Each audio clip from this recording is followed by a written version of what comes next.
Hi, good evening everyone. Uh, my name is Praveen and right now I am working in commercial tax department, and today I am here before you to discuss few strategies about this upcoming KPSC prelims examination.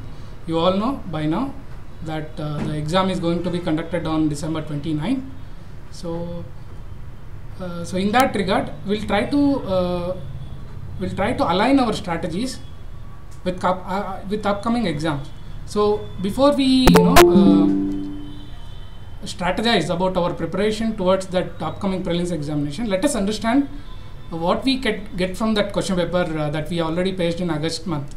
So if you look at the August month question paper, which many of you have written already, so the exam was conducted on August 28th and the question paper had two papers, paper 1 and paper 2.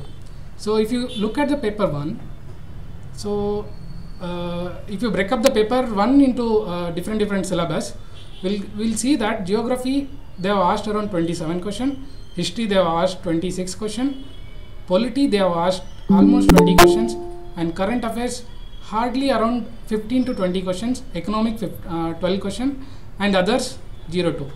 So here you can see almost static question, that is all these geography, history, polity, economic combined they have asked around 80 to 85 questions. So this shows static portion is going to be a king that helps you to sail through this examination. And if you look at the paper 2 breakup, science and tech they have asked around 35 question, mental ability that is CSAT they have asked around 18 question, from current affairs they have asked around 18 question, and schemes and plans from the Karnataka government and the union government they have asked around 12 questions, and ecology they have asked 10 questions, GK they have asked around 10 questions. So idrinda namage ಏನು ಗೊತ್ತಾಗುತ್ತೆ, ಒಂದು idea that static is going to be important as always. ಈಗ for example ನೀವೇನಾದರೂ ಇಲ್ಲಿ paper 2 breakup ನೋಡಿದ್ರೆ science and tech the kind of question they asked you humanly cannot attempt them. They are very vague questions.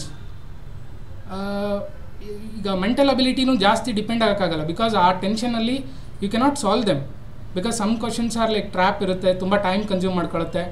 So ನನ್ನ ಪ್ರಕಾರ ಈ entire ನಮ್ಮ syllabus static portion ಜೊತೆ align ಮಾಡ್ಕೊಳ್ಳೋದು ತುಂಬ ಒಳ್ಳೆಯದು. ಸೊ ಆ ಸೆನ್ಸಲ್ಲಿ ವಿಲ್ ಟ್ರೈ ಟು ಅಲೈನ್ ನಮ್ಮ preparation next 2 months around 85 days ಪ್ರಿಪ್ರೇಷನ್ನು ಈ ಸ್ಟ್ಯಾಟಿಕ್ ಪೋರ್ಷನ್ ಮೇಲೆ ಡಿಪೆಂಡ್ ಆಗೋದು ಒಳ್ಳೆಯದು. ಸೊ ಹಿಂಗಂತ ಹೇಳಿ ಸ್ಟ್ಯಾಟಿಕ್ ಪೋರ್ಷನ್ ಓದಿದ ತಕ್ಷಣ ಸಾಲ್ವ್ ಮಾಡೋಕ್ಕಾಗುತ್ತಾ? ಇಲ್ಲ, ಅಲ್ಲೂ ಕೂಡ ಕೆಲವೊಂದಿಷ್ಟು ಪ್ರಾಬ್ಲಮ್ಸ್ ಇದೆ. ಜಸ್ಟ್ ಓದಿದ ತಕ್ಷಣ KPSC ಕ್ವಶನ್ ಪೇಪರ್ ಸಾಲ್ವ್ ಮಾಡೋಕ್ಕಾಗಲ್ಲ. ಮೊದಲಿನ ಥರ KPSC ಪ್ರಿಲಿಮ್ಸ್ ಕಂಡಕ್ಟ್ ಮಾಡ್ತಿಲ್ಲ. ಏನಕ್ಕೆ ಹೇಳಿ? Because as competition increases the kind of question they are going to ask in the prelims has also improved. ಒಂದು ಅನಾಲಿಟಿಕಲ್ ಕ್ವಶನ್ಸ್ ಕೇಳ್ತಿದ್ದಾರೆ, ಫ್ಯಾಕ್ಟ್ ಬೇಸ್ಡ್ ಕ್ವಶನ್ ತುಂಬ ಕಡಿಮೆ ಮಾಡಿದ್ದಾರೆ. You cannot find answer from any reference book or any coaching institute material that is available in the market. ಅದಕ್ಕೆ ನಾವೇನು ಮಾಡಬೇಕು, ಒಂದು art of approaching the question ಪೇಪರ್ನ ಕಲ್ತ್ಕೋಬೇಕು. ಫಾರ್ ಎಕ್ಸಾಂಪಲ್ ಈಗ ರೀಸೆಂಟಾಗಿ ನಡೆದಿರೋ ಕ್ವಶನ್ನ ನಾವೇನಾದರೂ ಅನಲೈಸ್ ಮಾಡಿದ್ರೆ ನಮಗೆ ತಿಳಿಯುತ್ತೆ. ನಾನು ಜಸ್ಟ್ ಹೇಳ್ತಾ ಹೋದರೆ ಅರ್ಥ ಆಗಲ್ಲ, but rather we will make an exercise and will go through some of the question that have listed. For example ಈಗ ಈ ಕ್ವಶನ್ ನೋಡ್ಕೊಳ್ಳಿ. To implement the contractionary monetary policy, RBI should not do which of the following?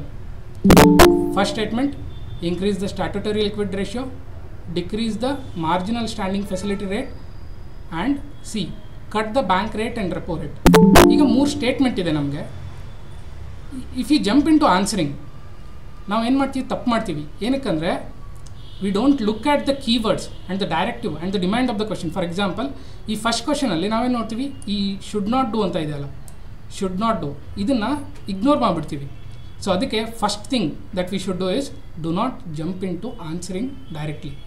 Wait, look at those keywords and find what is the demand of the question, then analyze, then you get a right answer. illa andre enagutte, you are going to lose 0.5 marks, which potentially you could have scored 2 marks.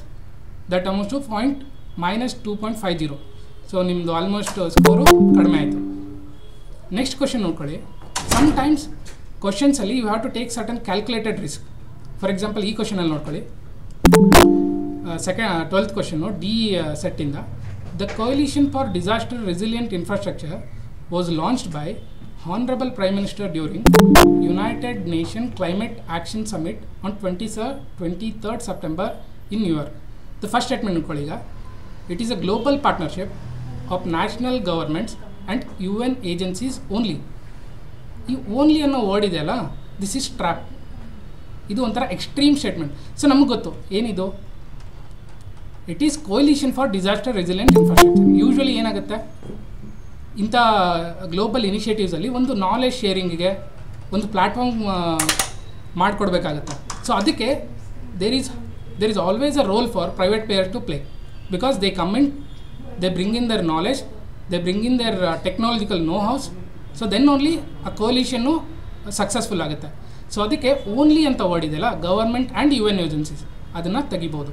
So ಒಂಥರ ನೀವು calculated risk ತೊಗೋಬೇಕು. You don't know for sure, but you can make an assumption that ಇಂಥ ಕೋಲಿಷನಲ್ಲಿ private ಸೆಕ್ಟರ್ಗೂ ಒಂದು roll ಇರುತ್ತೆ ಅಂತ ಹೇಳಿ.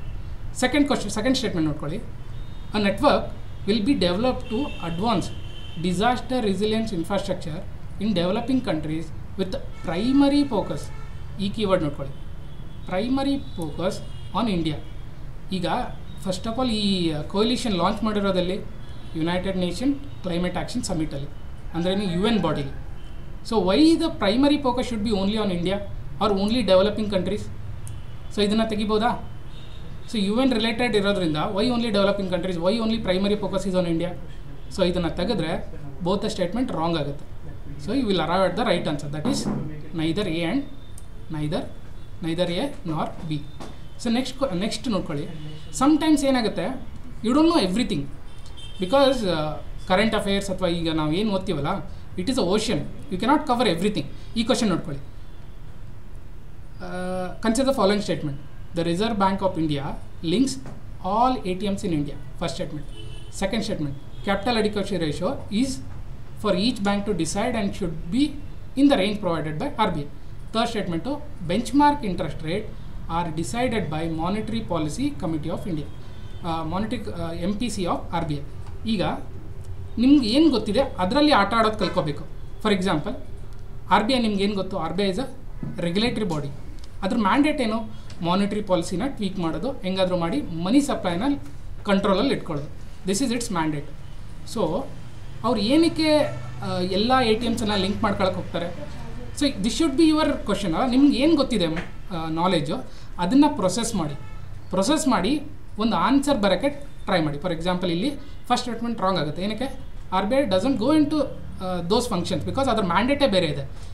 So ಆ ಬೇಸಿಕ್ ನಾಲೆಜನ್ನು ನೀವು ಪ್ರೊಸೆಸ್ ಮಾಡಬೇಕು. ಸೊ ಸೆಕೆಂಡ್ ಸ್ಟೇಟ್ಮೆಂಟ್ ರಾಂಗ್ ಆಗುತ್ತೆ, ಫಸ್ಟ್ ಸ್ಟೇಟ್ಮೆಂಟ್ ರಾಂಗ್ ಆಗುತ್ತೆ. ಸೆಕೆಂಡ್ ಸ್ಟೇಟ್ಮೆಂಟ್ ಇಟ್ಕೊಳ್ಳಿ. Capital adequacy ratio is for each bank to decide and should be in the range provided by RBI. So each bank ಅವ್ರಿಗೂ ಆ freedom ಕೊಟ್ಬಿಟ್ರೆ ತುಂಬ discretionary ಆಗೋಲ್ಲ, ನಿಮ್ಗೊಂದು common sense ಇರುತ್ತಲ್ಲ, ಅದನ್ನ ಅಪ್ಲೈ ಮಾಡಿ ಇಲ್ಲಿ. ಸೊ ಎಲ್ಲ ಬ್ಯಾಂಕ್ಗಳು ಒಂದೊಂದು CARನ ತೊಗೊಂಬಂದರೆ RBI ಅವರು ಹೆಂಗೆ ರೆಗ್ಯುಲೇಟ್ ಮಾಡೋಕ್ಕಾಗುತ್ತೆ? ಸೊ ಇದು ಕೂಡ ರಾಂಗು. ನೆಕ್ಸ್ಟ್ ನೋಡ್ಕೊಳ್ಳಿ. PDF ನಾನು ಆಮೇಲೆ ಶೇರ್ ಮಾಡ್ತೀನಿ, you can go through it. Okay, just understand what I am trying to say here. Because ನೀವು ಏನು ಓದಿದ್ರು ಏನು ಮಾಡಿದ್ರು ಅಟ್ ದ ಎಂಡ್ ಕ್ವಶನ್ ಪೇಪರಲ್ಲಿ ಆ ಓದಿದ್ದನ್ನು ಪ್ರೊಸೆಸ್ ಮಾಡೋ ಕೆಪಾಬಿಲಿಟಿ ನಿಮಗಿಲ್ಲ ಅಂದರೆ you cannot answer these questions. ಮೊದಲಿನ ಥರ ಇಲ್ಲ KPSC. ಈಗ they have align more with UPSC standards. So ಅದಕ್ಕೆ just getting the information should not be your end goal. End goal is how you process those information that you are going to read from the static books or current affairs. ಅದು ನಿಮ್ಮ focus ಇರಬೇಕು. Third statement ನೋಡ್ಕೊಳ್ಳಿ. Benchmark interest rate are decided by MPC of the RBI. ನಿಮ್ಗೆ ಗೊತ್ತು NPC is a statutory body, ಅದ್ರ ಮ್ಯಾಂಡೇಟೇ ಅದು benchmark interest rate like repo rate, reverse repo rate ಅದ್ರ ಜೊತೆ ಆಟ ಆಡ್ತಿರುತ್ತೆ. ಅದನ್ನ ಆಟ ಆಡಿ ಏನು ಮಾಡುತ್ತೆ, ಮನಿ ಸಪ್ಲೈನ ಕಂಟ್ರೋಲಲ್ಲಿರುತ್ತೆ. ಸೊ ಅದಕ್ಕೆ C ಸ್ಟೇಟ್ಮೆಂಟ್ ಕರೆಕ್ಟ್. ಸೊ ಇಲ್ಲಿ ನೋಡಿ, only 1 statement, 2 statement, 3 statement. So ಇವಾಗ ಆನ್ಸರ್ ಏನು? First statement.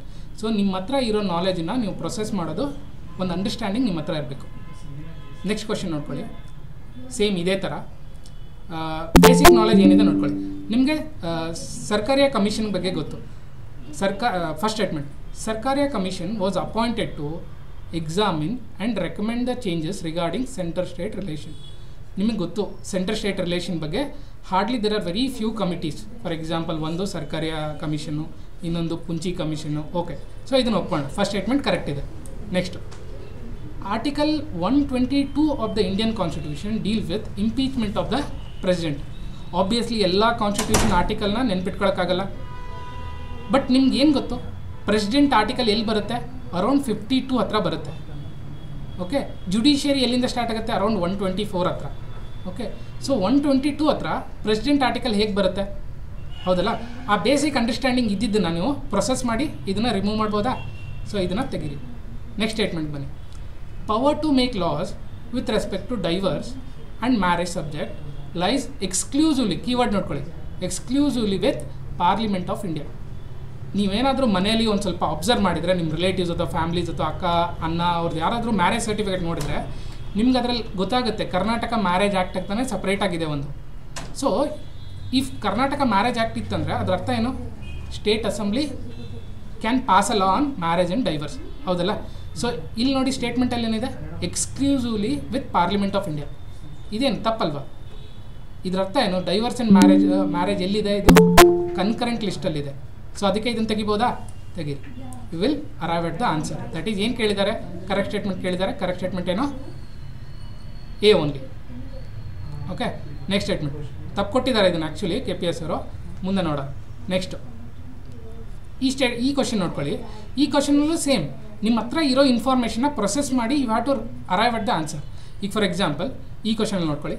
The European traveller who held that Mughal empire was leading towards a crisis because of king's claim to ownership over all the land was ಕೇಳಿದ್ದಾರೆ. So factual question. So nobody will know this for sure. But ನಿಮ್ಗೆ ಏನು ಗೊತ್ತು? a Mughal emperor who was claiming to ownership all over the land was a emperor who was expansionist to the core.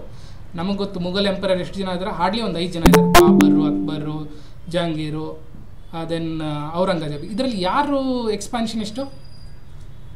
Obviously Aurangzeb. ಲಾಸ್ಟಲ್ಲಿ ಅವನೇ ಎಲ್ಲ Deccan policy expand ಮಾಡೋಕ್ಕೆ try ಮಾಡ್ತಾನೆ.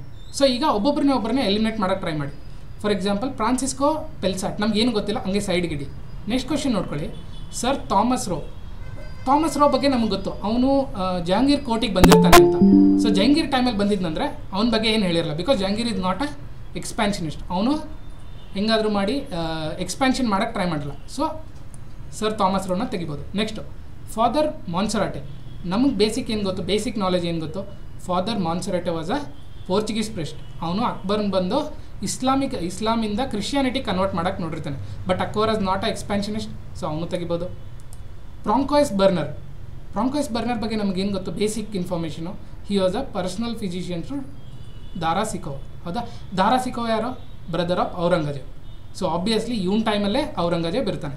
So answer should B Aurangzeb. ಇಷ್ಟೇ. ನಿಮ್ಮ ಹತ್ರ ಇರೋ ನಾಲೆಜನ್ನ ಪ್ರೊಸೆಸ್ ಮಾಡೋದು ನೀವು ಕಲಿಬೇಕು. ಓಕೆ, ಸೊ ನೆಕ್ಸ್ಟ್ ಇನ್ನೊಂದಿಷ್ಟು ಕ್ವಶನ್ಸ್ ನೋಡೋಣ. ನಮಗೆ ಗೊತ್ತಾಗುತ್ತೆ KPSC ಯಾವ ಥರ ಕೇಳ್ತಿದೆ, ಅವ್ರ ಫಲ್ಸ್ ಏನೋ, ಏನು ನಮ್ಮಿಂದ ಏನು ಎಕ್ಸ್ಪೆಕ್ಟೇಷನ್ಸ್ ಏನಿದ್ದಾರೆ ಅಂತ. ಇದನ್ನು ಎಕ್ಸಾಕ್ಟಾಗಿ ಹೇಳೋಕ್ಕಾಗಲ್ಲ, but we can come at certain conclusion. ಹೌದಲ್ಲ? ಸೊ ನೆಕ್ಸ್ಟ್ ಕ್ವಶನ್ ನೋಡ್ಕೊಳ್ಳಿ. ಈ ಕ್ವಶನಲ್ಲಿ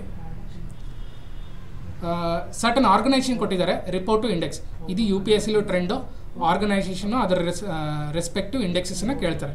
ಫಸ್ಟ್ ನೋಡ್ಕೊಳ್ಳಿ. First organisation real estate regulation authority. ಇದು ರೇರಾ ಬಗ್ಗೆ ಕೇಳಿದ್ದಾರೆ. ರೇರಾ ನಮಗೆ ಗೊತ್ತು, ಇಂಡಿಯನ್ ಬಾಡಿ. ಏನು ಮಾಡುತ್ತೆ? Real estate development. ಇಲ್ಲೆಲ್ಲ ನಾವು ಬೆಂಗಳೂರಲ್ಲಿ ನೋಡ್ತೀವಲ್ಲ, ಬಿಗ್ ಅಪಾರ್ಟ್ಮೆಂಟ್ಸ್, ಅದನ್ನೆಲ್ಲ ರೆಗ್ಯುಲೇಟ್ ಮಾಡುತ್ತೆ. ಕನ್ಸ್ಟ್ರಕ್ಷನ್ ಆ್ಯಕ್ಟಿವಿಟಿನ, ಅದ್ರ ರಿಲೇಟೆಡ್ ಫಿನಾನ್ಷಿಯಲ್ ಆ್ಯಕ್ಟಿವಿಟೀಸನ್ನೆಲ್ಲ ರೆಗ್ಯುಲೇಟ್ ಮಾಡುತ್ತೆ. ಸೊ ಅದ್ರ ಕರೆಸ್ಪಾಂಡಿಂಗ್ ಇದು ನೋಡಿ, global real estate transparency index. So ಏನು ಗ್ಲೋಬಲ್ ಕೊಡುತ್ತೆ? ಹೌದಲ್ಲ? ಸೊ ಆಬ್ವಿಯಸ್ಲಿ ಎ ಆಪ್ಷನ್ ತೆಗಿಬೋದಾ? ಸೊ ಎ ಆಪ್ಷನ್ ತೆಗಿಯೋಣ. ಎ ಆಪ್ಷನ್ ತೆಗೆದ್ರೆ ನಮಗೆ ಇದು ಹೋಯ್ತು, ಈ ಆಪ್ಷನ್ ಹೋಯ್ತು, ಸೆಕೆಂಡ್ ಆಪ್ಷನ್ ಹೋಯ್ತು. ಬಿ 3 ಮತ್ತು 4ಅಲ್ಲಿ ಉಳ್ಕೊಂಡ್ವಿ. 3, 4ಅಲ್ಲಿ ಬಿ ಮತ್ತು ಡಿ ಕರೆಕ್ಟ್ ಇದೆ, ಯಾಕಂದರೆ ಎರಡರಲ್ಲೂ ಕೊಟ್ಟಿದೆ. ಸೊ ಇದರ ಅರ್ಥ ಏನು? ಬಿನೂ ಕರೆಕ್ಟ್ ಇದೆ, ಡಿನೂ ಕರೆಕ್ಟ್ ಇದೆ. ನನಗೆ ಗೊತ್ತಿಲ್ಲ ಫಾರ್ ಶ್ಯೂರ್, ಬಟ್ ಇಲ್ಲಿ ಉಳಿದಿರೋದ್ರಿಂದ we can come at an conclusion. Next ನೋಡ್ಕೊಳ್ಳಿ, ಸಿ ಒಂದೇ ಉಳ್ಕೊಂಡಿದೆ. C right or wrong? IMF giving global trade outlook and statistic. So ಇದ್ರ ಅರ್ಥ ಏನು? ಐದರ್ 3 or 4. ನಿಮ್ಗೆ ಗೊತ್ತಿಲ್ಲ ಫಾರ್ ಶ್ಯೂರ್, ಏನಕ್ಕಂದ್ರೆ IMF ಅದು ಏನು ಕೊಡುತ್ತೆ ಅದೆಲ್ಲ ಗೊತ್ತಿರಲ್ಲ. ಬಟ್ ನಿಮ್ಗೆ ಏನು ಗೊತ್ತು ಅಂದರೆ ಇಲ್ಲಿ ಪ್ರೊಬ್ಯಾಬಿಲಿಟಿ ಕ್ವಶನ್ಸ್ ಬರುತ್ತೆ. ಫಾರ್ ಎಕ್ಸಾಂಪಲ್, ನೀವೇನಾದರೂ ಸಿ ಹಾಕಿದರೆ 50-50 ಚಾನ್ಸಸ್, ಸಿ ಹಾಕ್ಬೋದು ಅಥವಾ ಡಿ ಹಾಕ್ಬೋದು. But think of probability. For example, ನಿಮ್ಮದು ರಾಂಗ್ ಆಯ್ತು ಅಂತ ಇಟ್ಕೊಳ್ಳಿ, 50-50 ಎಷ್ಟು ಹೋಗುತ್ತೆ? 0.5 ಹೋಗುತ್ತೆ. ರೈಟ್ ಆದರೆ +2 ಮಾರ್ಕ್ಸ್ ಬರುತ್ತೆ. So obviously cost to benefit ratio is in taking the risk. So ಅದಕ್ಕೆ ಟೇಕ್ ಸರ್ಟನ್ ಕ್ಯಾಲ್ಕುಲೇಟೆಡ್ ರಿಸ್ಕ್. ಇದನ್ನೇ ಎಕ್ಸ್ಪೆಕ್ಟ್ ಮಾಡ್ತಿದ್ದಾರೆ KPSC. ಓಕೆ, ನೆಕ್ಸ್ಟ್ ಕ್ವಶನ್ ನೋಡ್ಕೊಳ್ಳಿ. ಸಮ್ಟೈಮ್ಸ್ ಏನಾಗುತ್ತೆ, ನೀವು ಓದಬೇಕಾದ್ರೆ ಜಂಪ್ ಮಾಡ್ತೀರಾ. ಫಾರ್ ಎಕ್ಸಾಂಪಲ್, ಈ ಕ್ವಶನ್ ನೋಡ್ಕೊಳ್ಳಿ. FRBM ಆ್ಯಕ್ಟ್ ಬಗ್ಗೆ ಕೊಟ್ಟಿದ್ದಾರೆ. FRBM ಆ್ಯಕ್ಟ್ ಏನೋ? It's about trying to limit executive spending. Fiscal ಡಿಸಿಪ್ಲಿನ್ನ ಮೇಂಟೈನ್ ಮಾಡಬೇಕಂತ ಒಂದು ಐಡಿಯಾಯಿಂದ ಈ ಆ್ಯಕ್ಟನ್ನು ತೊಗೊಂಬಂದರು, ಪಾರ್ಲಿಮೆಂಟ್ ತೊಗೊಂಬಂದರು. ಸೊ ಸ್ಟೇಟ್ಮೆಂಟನ್ನು ಓದಿ. First statement, FRBM act made it mandatory for the government to place long term fiscal policy statement, micro economic framework statement and fiscal policy strategy statement along with the union budget documents in parliament annually. ಹೌದಾ? ಇಲ್ಲಿ ಮೇಲ್ನೋಟಕ್ಕೆ ಏನು ಅನ್ಸುತ್ತೆ ನಮಗೆ, ಎಲ್ಲ correct ಇದೆಯಲ್ಲ ಅನ್ಸುತ್ತೆ. Because we know that fiscal policy, ಇದು macro economic statement, fiscal policy strategy statement ಇವೆಲ್ಲ ಕೇಳಿದೆ ಆ್ಯಕ್ಚುಲಿ. ಬಟ್ ಕರೆಕ್ಟಾಗಿ ನೋಡಿಕೊಂಡ್ರೆ ಫಸ್ಟ್ ಸ್ಟೇಟ್ಮೆಂಟಲ್ಲಿ ಇಲ್ಲಿ ವರ್ಡ್ ಮೈಕ್ರೋ ಇದೆ. ಮೈಕ್ರೋ ಅಂದ್ರೇನು? ಸೆಕ್ಟರ್ ವೈಸ್ ರಿಪೋರ್ಟು ಎಕ್ಸಿಕ್ಯೂಟಿವ್ ಕೊಡೋಕ್ಕಾಗುತ್ತಾ? ಅಲ್ಲಿ ಮಿನಿಸ್ಟ್ರಿಗೆ ಎಲ್ಲ ಸೆಕ್ಟರ್ ವೈಸ್ ಏನು ನಡೀತಿದೆ ಅದನ್ನೆಲ್ಲ ಕೊಡೋಕ್ಕಾಗುತ್ತಾ? ಇಲ್ಲ, ಆಬ್ವಿಯಸ್ಲಿ ಇಲ್ಲ. ಅದ್ರ ಬದಲು ಮ್ಯಾಕ್ರೋ ಎಕನಾಮಿಕ್ ಫ್ರೇಮ್ವರ್ಕ್ ಸ್ಟೇಟ್ಮೆಂಟ್ ಇದೆ, ಅದನ್ನು ಕೊಡ್ತಾರೆ FRBM ಆ್ಯಕ್ಟಲ್ಲಿ. ಅದು ಮ್ಯಾಂಡೇಟೆಡ್ ಇದೆ. ಸೊ ಇದರ ಅರ್ಥ ಏನು? ನೀವು ಓದಬೇಕಾದ್ರೆ ಕೇರ್ಫುಲಿ ಓದಬೇಕು. ಸೊ ಫಸ್ಟ್ ಸ್ಟೇಟ್ಮೆಂಟ್ ತೆಗೀರಿ. ಸೆಕೆಂಡ್ ಸ್ಟೇಟ್ಮೆಂಟು ನೋಡ್ಕೊಳ್ಳಿ, ಸೇಮ್ ಅದೇ ಥರ, ಅದೇ ಸೆನ್ಸಲ್ಲಿ ಕೇರ್ಫುಲ್ಲಾಗಿ ಓದಿ. FRBM act propose that revenue deficit, fiscal deficit and tax revenue and the total outstanding liabilities be projected as the percentage of GDP in the medium term fiscal policy statement. ಒಂದು common sense apply ಮಾಡಿದ್ರೆ, ಈಗ government ಏನಕ್ಕೆ tax revenue ಬಗ್ಗೆ ಕೊಡಬೇಕು? Because government of the days ಬಿಟ್ಟಿದ್ದು ಎಷ್ಟು tax rice ಮಾಡ್ತೀವಿ, ಅವ್ರು ಇದು ಮಾಡ್ತಾರೆ, ಫಿನಾನ್ಸ್ ಬಿಲ್ ಆ್ಯಕ್ಟ್ ಮಾಡಿ ಟ್ಯಾಕ್ಸನ್ನು ರೈಸ್ ಮಾಡ್ತಾರೆ, ಟ್ಯಾಕ್ಸನ್ನು ಕಡಿಮೆ ಮಾಡ್ತಾರೆ, ಅವ್ರಿಗೆ ಬಿಟ್ಟಿದ್ದು. ಅದನ್ನು ಹಾಗೇನು FRBM ಆ್ಯಕ್ಟಲ್ಲಿ ಮ್ಯಾಂಡೇಟ್ ಮಾಡೋದು, ಇಷ್ಟೇ ಮಾಡಬೇಕು, ಇಷ್ಟೇ ಮಾಡಬಾರ್ದು, ಇಷ್ಟೇ ಡಿಫಿಸಿಟ್ ಇಟ್ಟಿರಬೇಕು, ಇಷ್ಟೇ ಟ್ಯಾಕ್ಸ್ ರೆವೆನ್ಯೂ ಇಟ್ಟಿರಬೇಕು ಅನ್ನೋದು ತಪ್ಪಾಗುತ್ತಲ್ಲ. ಇದು ನಿಮ್ಮ ಕಾಮನ್ ಸೆನ್ಸ್, ಹೌದಲ್ಲ? ಸೊ ಅದಕ್ಕೆ ಅದನ್ನು ತೆಗಿಬೋದು ಆರಾಮಾಗಿ. ನೆಕ್ಸ್ಟ್ ಥರ್ಡ್ ಸ್ಟೇಟ್ಮೆಂಟ್ ನೋಡ್ಕೊಳ್ಳಿ. Under no circumstances can the set target of the fiscal deficit and the revenues be exceeded. So ನಿಮಗೇನು ಗೊತ್ತೋ, FRBM ಆ್ಯಕ್ಟ್ ಬೇಸಿಕ್ ಸೆನ್ಸ್ ಎಲ್ಲರೂ ಓದಿರ್ತೀರ, ಅದರಲ್ಲಿ ಎಸ್ಕೇಪ್ ಕ್ಲಾಸ್ ಇದೆ. ಫಾರ್ ಎಕ್ಸಾಂಪಲ್, ವಾರ್ ಆದಾಗ, ಅಗ್ರಿಕಲ್ಚರ್ ಆದಾಗ ಆ ಟಾರ್ಗೆಟನ್ನು ಬ್ರೀಚ್ ಮಾಡ್ಬೋದು, ಅದಕ್ಕೊಂದು ಅವಕಾಶ ಇದೆ. ಸೊ ಅದಕ್ಕೆ ಅದನ್ನು ತೆಗಿಬೋದು. Next, after the enactment of FRBM act government has met the target only twice till now. ಇದನ್ನ ಇನ್ನೂ ಟ್ರೈ ಮಾಡ್ತಿದ್ದಾರೆ ಗೌರ್ಮೆಂಟ್ ಅವರು, ಹೆಂಗಾದರೂ ಮಾಡಿ ಫಿಸ್ಕಲ್ ಡೆಫಿಸಿಟನ್ನು 3% ತೊಗೊಂಬರೋಕ್ಕೆ. ಏನಕ್ಕೆ? 2003 ಪಾಸ್ ಮಾಡಿದ್ದಾರೆ ಆ್ಯಕ್ಟ್, ಇನ್ನೂ ಆದರೂ ಅದನ್ನು ರೀಚ್ ಮಾಡೋಕ್ಕಾಗಿಲ್ಲ. ಏನಕ್ಕೆ? ಕಂಟಿನ್ಯೂಸ್ ಡಿಸಾಸ್ಟರ್ಗಳಾಗ್ತವೆ. ಫಾರ್ ಎಕ್ಸಾಂಪಲ್ 2007 ಏನಾಯಿತು, 2007-8 ಗ್ಲೋಬಲ್ ಫಿನಾನ್ಷಿಯಲ್ ಕ್ರೈಸಿಸ್ ಆಯಿತು. ಸೊ ಅದಕ್ಕೆ ಮತ್ತೆ ಎಕ್ಸ್ಟೆಂಡ್ ಮಾಡಿದರು. ನೆಕ್ಸ್ಟ್ COVID-19 ಆಯಿತು, ಡಿಸ್ಇನ್ವೆಸ್ಟ್ಮೆಂಟ್ ಟಾರ್ಗೆಟ್ ಕಡಿಮೆ ಆಗ್ತಿದೆ, ಸಬ್ಸಿಡೀಸ್ ಹಂಗೆ ಇನ್ಕ್ರೀಸ್ ಮಾಡ್ತಿದ್ದಾರೆ. ಸೊ ಫಿಸ್ಕಲ್ ಡೆಫಿಸಿಟ್ ಟಾರ್ಗೆಟ್ನ ಹೆಂಗೆ ರೀಚ್ ಮಾಡೋಕ್ಕಾಗುತ್ತೆ? ಇದು ಕೂಡ ಒಂಥರ ಕಾಮನ್ ಸೆನ್ಸು. ಮತ್ತು ಇನ್ನೊಂದೇನು, ಓದಬೇಕಾದ್ರೆ ಕೇರ್ಫುಲ್ಲಾಗಿ ಓದಬೇಕು, ಅಂದಾಗಲಷ್ಟೇ ನಿಮಗೆ ಆನ್ಸರ್ ಸಿಗುತ್ತೆ. ಸೊ ಆನ್ಸರ್ ಏನಿಲ್ಲ, obviously none of the above. ಈ ಕ್ವಶನ್ ನೋಡ್ಕೊಳ್ಳಿ, ಸೇಮ್ ಅಗೇನ್ ಓದಬೇಕಾದ್ರೆ ತುಂಬ ಕೇರ್ಫುಲ್ಲಾಗಿ ಓದಬೇಕು. ಈ ಸ್ಟೇಟ್ಮೆಂಟ್ ನೋಡ್ಕೊಳ್ಳಿ. Election commission of India. ನಾವು ಓದಬೇಕಾದ್ರೆ ಏನು ಮಾಡ್ತೀವಿ, ಫಾಸ್ಟಾಗಿ ಓದ್ತೀವಿ. So conducting the consider the following statement with respect to functions of the Election Commission of India. First statement is conducting election to Lok Sabha. This is fine. Lok Sabha recent agi 2000 idu May March alli election aita, correct? Okay, first statement okay. Second statement kodi, conducting election to state assembly, state legislative assembly and the local bodies. ನಮಗೆ ಗೊತ್ತು MLA election ಯಾರು ಮಾಡ್ತಾರೆ, election commission ಬಂದಿರ್ತಾರೆ. But local ಬಾಡೀಸ್ಗೆ there is separate constitutional body. ಯಾವುದದು? State election commission. ಇಲ್ಲೇನು ಮಾಡ್ತೀವಿ, ತಪ್ಪು ಓಡಾಗ್ಬಿಡ್ತೀವಿ, ಓಡ್ತಾ ಹಾಂ ಕರೆಕ್ಟ್ ಇದೆ ಅಂತ. ಸ್ಟೇಟ್ ಅಸೆಂಬ್ಲಿ ನೋಡಿದ ತಕ್ಷಣ ಹಾಂ ಕರೆಕ್ಟ್ ಇದೆ ಅಂದ್ಕೊಂತೀವಿ. But careful reading is what required from KPSC. So ಓದಬೇಕಾದ್ರೆ ಎಲ್ಲ ವರ್ಡ್ಸನ್ನು ಕೀವರ್ಡ್ಸನ್ನು ಕರೆಕ್ಟಾಗಿ ಕ್ಲೀನಾಗಿ ಓದ್ಕೊಳ್ಳಿ. ಈ ಥರ ತುಂಬ ಜನ ಮಿಸ್ಟೇಕ್ ಮಾಡಿದ್ದಾರೆ, ಅದಕ್ಕೆ ಹೇಳ್ತಿದ್ವಿ. ಸೊ ಲೋಕಲ್ ಬಾಡೀಸನ್ನು ತೆಗಿಬೋದು. Next preparation of electoral rolls, ಎಲ್ರಿಗೂ ಗೊತ್ತು, ಹೌದು. ಡಿಲಿಮಿಟೇಷನ್ ಆಫ್ ಕಾನ್ಸ್ಟಿಟ್ಯೂಷನ್ ಹೌದು. ಸೊ ಆನ್ಸರ್ ಈಸ್ ಬಿ ತೆಗೆದ್ರೆ you will arrive at the answer, that is A C D. So ಏನು ಮಾಡ್ಬೇಕು ನಾವು ಓದಬೇಕಾದ್ರೆ ಆ ಟ್ರ್ಯಾಪ್ಸ್ ಎಲ್ಲೆಲ್ಲಿದೆ ಅದು ನೋಡ್ಕೊಳ್ಳಿ. ಕೆಲವೊಂದಿಷ್ಟು ಬೆನಾನ್ ಸ್ಟೇಟ್ಮೆಂಟ್ ಥರ ಕಾಣುತ್ತೆ, ಅಂದರೆ ಒಳ್ಳೆ ಸ್ಟೇಟ್ಮೆಂಟ್ ಎಲ್ಲ ಕರೆಕ್ಟ್ ಇದೆ ಅಂತ ಅನಿಸುತ್ತೆ ಮೇಲ್ನೋಟಕ್ಕೆ, ಬಟ್ ಆ ಟ್ರಾಪಿಗೆ ಬೀಳಕ್ಕೆ ಹೋಗ್ಬೇಡಿ. Next don't jump in to conclusion. ಪೂರ್ತಿ ಓದೋವರೆಗೂ ಆನ್ಸರ್ ಬಂದಿದೆ ಅಂತೇಳಿ ಖುಷಿ ಪಡೋಕ್ಕೊಳ್ಳಿ. ಬಿಕಾಸ್ ನಮಗೆ ಹೆಂಗಂದರೆ ಡಿಲೇ ಒಂಥರ ಗ್ರಾಟಿಫಿಕೇಷನ್, ನಾವು ಓದಿದ್ದೀವಿ ಅಂತ ಆ ಟೆಂಪ್ಟೇಷನ್ಗೆ ಬೀಳಕ್ಕೆ ಹೋಗ್ಬೇಡಿ. ಓಕೆ, ಹಾಂ, ನೆಕ್ಸ್ಟ್ ಕ್ವಶನ್ ಇದೊಂದು ನೋಡಿ, ಕಾಮನ್ ಸೆನ್ಸ್ ಅಪ್ಲೈ ಮಾಡೋದು ಇಲ್ಲೂ ಕೂಡ. ನೆಕ್ಸ್ಟು ಇಲ್ಲಿ ಈ ಕ್ವಶನ್ ಬಿಮ್ಸ್ಟೆಕ್ ರಿಲೇಟೆಡ್ ಇದೆ. Which of the following statement about the BIMSTEC are correct? First statement 7 member countries. Okay, ನಮಗೆ ಬಿಮ್ಸ್ಟೆಕ್ಕು, ಸಾರ್ಕು ಇದೆಲ್ಲ ಮೇಜರ್ ಇಂಟರ್ನ್ಯಾಷನಲ್ ಆರ್ಗನೈಸೇಷನ್ ಬಗ್ಗೆ ಇದು ಬೇಸಿಕ್ ನಾಲೆಜ್ ಅಂತೂ ಇದ್ದೇ ಇರುತ್ತೆ. ಹೌದು, 7 member countries. Next comprise around 20% of the world population. ಎಕ್ಸಾಕ್ಟಾಗಿ ಗೊತ್ತಿರಲ್ಲ, ಬಟ್ ಇಂಡಿಯಾದವರು ಎಷ್ಟಿದ್ದಾರೆ? 1/6 of the population, that is around 16%. ಸೊ ರಿಮೈನಿಂಗ್ ಅದೊಂದು 7 ಕಂಟ್ರೀಸ್ ಕೂಡಿಸಿದ್ರೆ 21% ಆಗ್ಬೋದು. ನೆಕ್ಸ್ಟ್ ನೋಡ್ಕೊಳ್ಳಿ, it promote, next statement C statement ನೋಡಿ, it promotes cooperation in strategic, defence and security field. ಇಲ್ಲೇ ಕೊಟ್ಟಿದ್ದಾರೆ, ಎಕ್ಸ್ಪ್ಯಾಂಡ್ ಮಾಡಿದ್ದಾರೆ. ಇದು ನೋಡಿ, Bengal initiative for multi sectoral technical and economic cooperation. Technical and economic cooperation organisation. So C statement ನೋಡ್ಕೊಳ್ಳಿ, cooperation in strategic, defence and security field ಅಂತ ಕೊಟ್ಟಿದ್ದಾರೆ. ಸೊ ಏನಕ್ಕೆ ಕರೆಕ್ಟ್ ಇದು? ಹೌದಲ್ಲ, ಬೇಸಿಕ್ ನಾಲೆಜ್. ನಿಮ್ಮ ಕಾಮನ್ ಸೆನ್ಸ್ ಅಪ್ಲೈ ಮಾಡಿದರೆ ತೆಗಿಬೋದು, ತೆಗೀರಿ ಇದನ್ನು. ನೆಕ್ಸ್ಟ್ ಸ್ಟೇಟ್ಮೆಂಟ್ ನೋಡ್ಕೊಳ್ಳಿ, it is headquarters in Dhaka. Yes, basic knowledge ಇದನ್ನ ಕರೆಕ್ಟ್ ಇದೆ. ಸೊ ಆನ್ಸರ್ ಸಿ ತೆಗೆದುಬಿಟ್ರೆ ನಿಮಗೆ ಬರುತ್ತೆ ಎ ಬಿ ಡಿ. ಸೊ ಏನು ಮಾಡೋಕ್ಕೆ ನೀವು ಒಂದು common sense, minimum basic common sense, ಅದನ್ನ ಕ್ವಶನ್ ಓದೋದ್ರಲ್ಲೇ ನಿಮ್ಗೆ ಆನ್ಸರ್ ಬರುತ್ತೆ. ಸೊ ಆ ಕಾಮನ್ ಸೆನ್ಸ್ ಇರಬೇಕು. ಯಾವಾಗ ಇರಲ್ಲ ನಮ್ಮ ಹತ್ರ? ಆ ರಶ್ಶಲ್ಲಿ, ಎಕ್ಸಾಮ್ ಟೆನ್ಷನಲ್ಲಿ, ಆ ಫ್ರಸ್ಟ್ರೇಷನಲ್ಲಿ, ಹಿಂದಿನ ಕ್ವಶನ್ ಬ್ಯಾಗೇಜ್ ತೊಗೊಂಬಂದಾಗ, ಹಿಂದಿನ ಕ್ವಶನ್ ಗೊತ್ತಿಲ್ಲ ಅಂದಾಗ ಇಂಥವೆಲ್ಲ ಮಿಸ್ಟೇಕ್ ಮಾಡೋದು ಸಹಜ. ಓಕೆ, ನೆಕ್ಸ್ಟ್ ಕ್ವಶನ್ ನೋಡ್ಕೊಳ್ಳಿ. ಸೇಮ್ ಇಲ್ಲಿ ಕೂಡ ಒಂಥರ ಕಾಮನ್ ಸೆನ್ಸೇ ಅಪ್ಲೈ ಮಾಡೋದಿದೆ. ಫಾರ್ ಎಕ್ಸಾಂಪಲ್ ಈ ಕ್ವಶನಲ್ಲಿ, which among the following is not associated with Ibrahim Adil Shah two of the Bijapur. So Bijapura ಎಲ್ಲಿ ಬರುತ್ತೆ? ಕರ್ನಾಟಕದಲ್ಲಿ ಬರುತ್ತೆ. ಇದು ಬೇಸಿಕ್ ಅಂಡರ್ಸ್ಟ್ಯಾಂಡಿಂಗು. ಬಟ್ ಇಲ್ಲಿ ಥರ್ಡ್ ಸ್ಟೇಟ್ಮೆಂಟ್ ನೋಡ್ಕೊಳ್ಳಿ, transfer of capital from Firozabad to Navrangpur ಅಂತ. ಫಿರೋಜಾಬಾದ್ ಎಲ್ಲಿ ಬರುತ್ತೆ? Somewhere in UP. So Bijapur king ಅಲ್ಲಿಗೆ ಹೋಗಿ ಏನಕ್ಕೆ ಟ್ರಾನ್ಸ್ಫರ್ ಮಾಡ್ತಾನೆ ಕ್ಯಾಪಿಟಲ್? ಸೊ ಆಬ್ವಿಯಸ್ಲಿ ಇದನ್ನು ತೆಗಿಬೋದು. ಆನ್ಸರ್ ಕೇಳಿದ್ದೇನೆ, ಕ್ವಶನ್ ಕೀವರ್ಡ್ ಏನು? ನಾಟ್ ಅಂತ ಕೇಳಿದ್ದಾರೆ. So obviously answer is 3. So ಇಲ್ಲೂ ಕೂಡ ಏನು ಒಂದು ಕಾಮನ್ ಸೆನ್ಸನ್ನು ಅಪ್ಲೈ ಮಾಡೋದಿತ್ತು.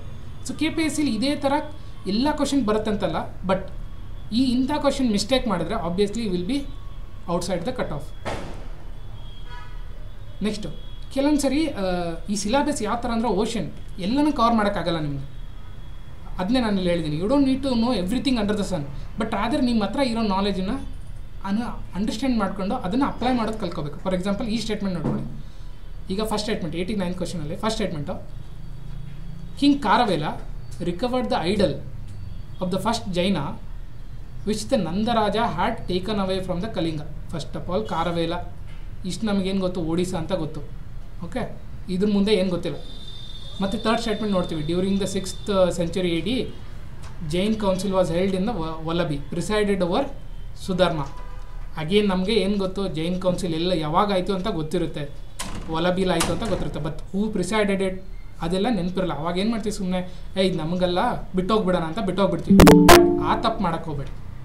ಎಲ್ಲ ಸ್ಟೇಟ್ಮೆಂಟನ್ನು ಓದಿ, ನಿಮಗಿರೋ ನಾಲೆಜನ್ನು ಅಪ್ಲೈ ಮಾಡಿ. ಫಾರ್ ಎಕ್ಸಾಂಪಲ್ ಈಗ ನೋಡಿ, Bhadrabahu the author of the Kalpasutra was the 6th tirthankara after Mahavira ಅಂತ ಕೊಟ್ಟಿದ್ದಾರೆ.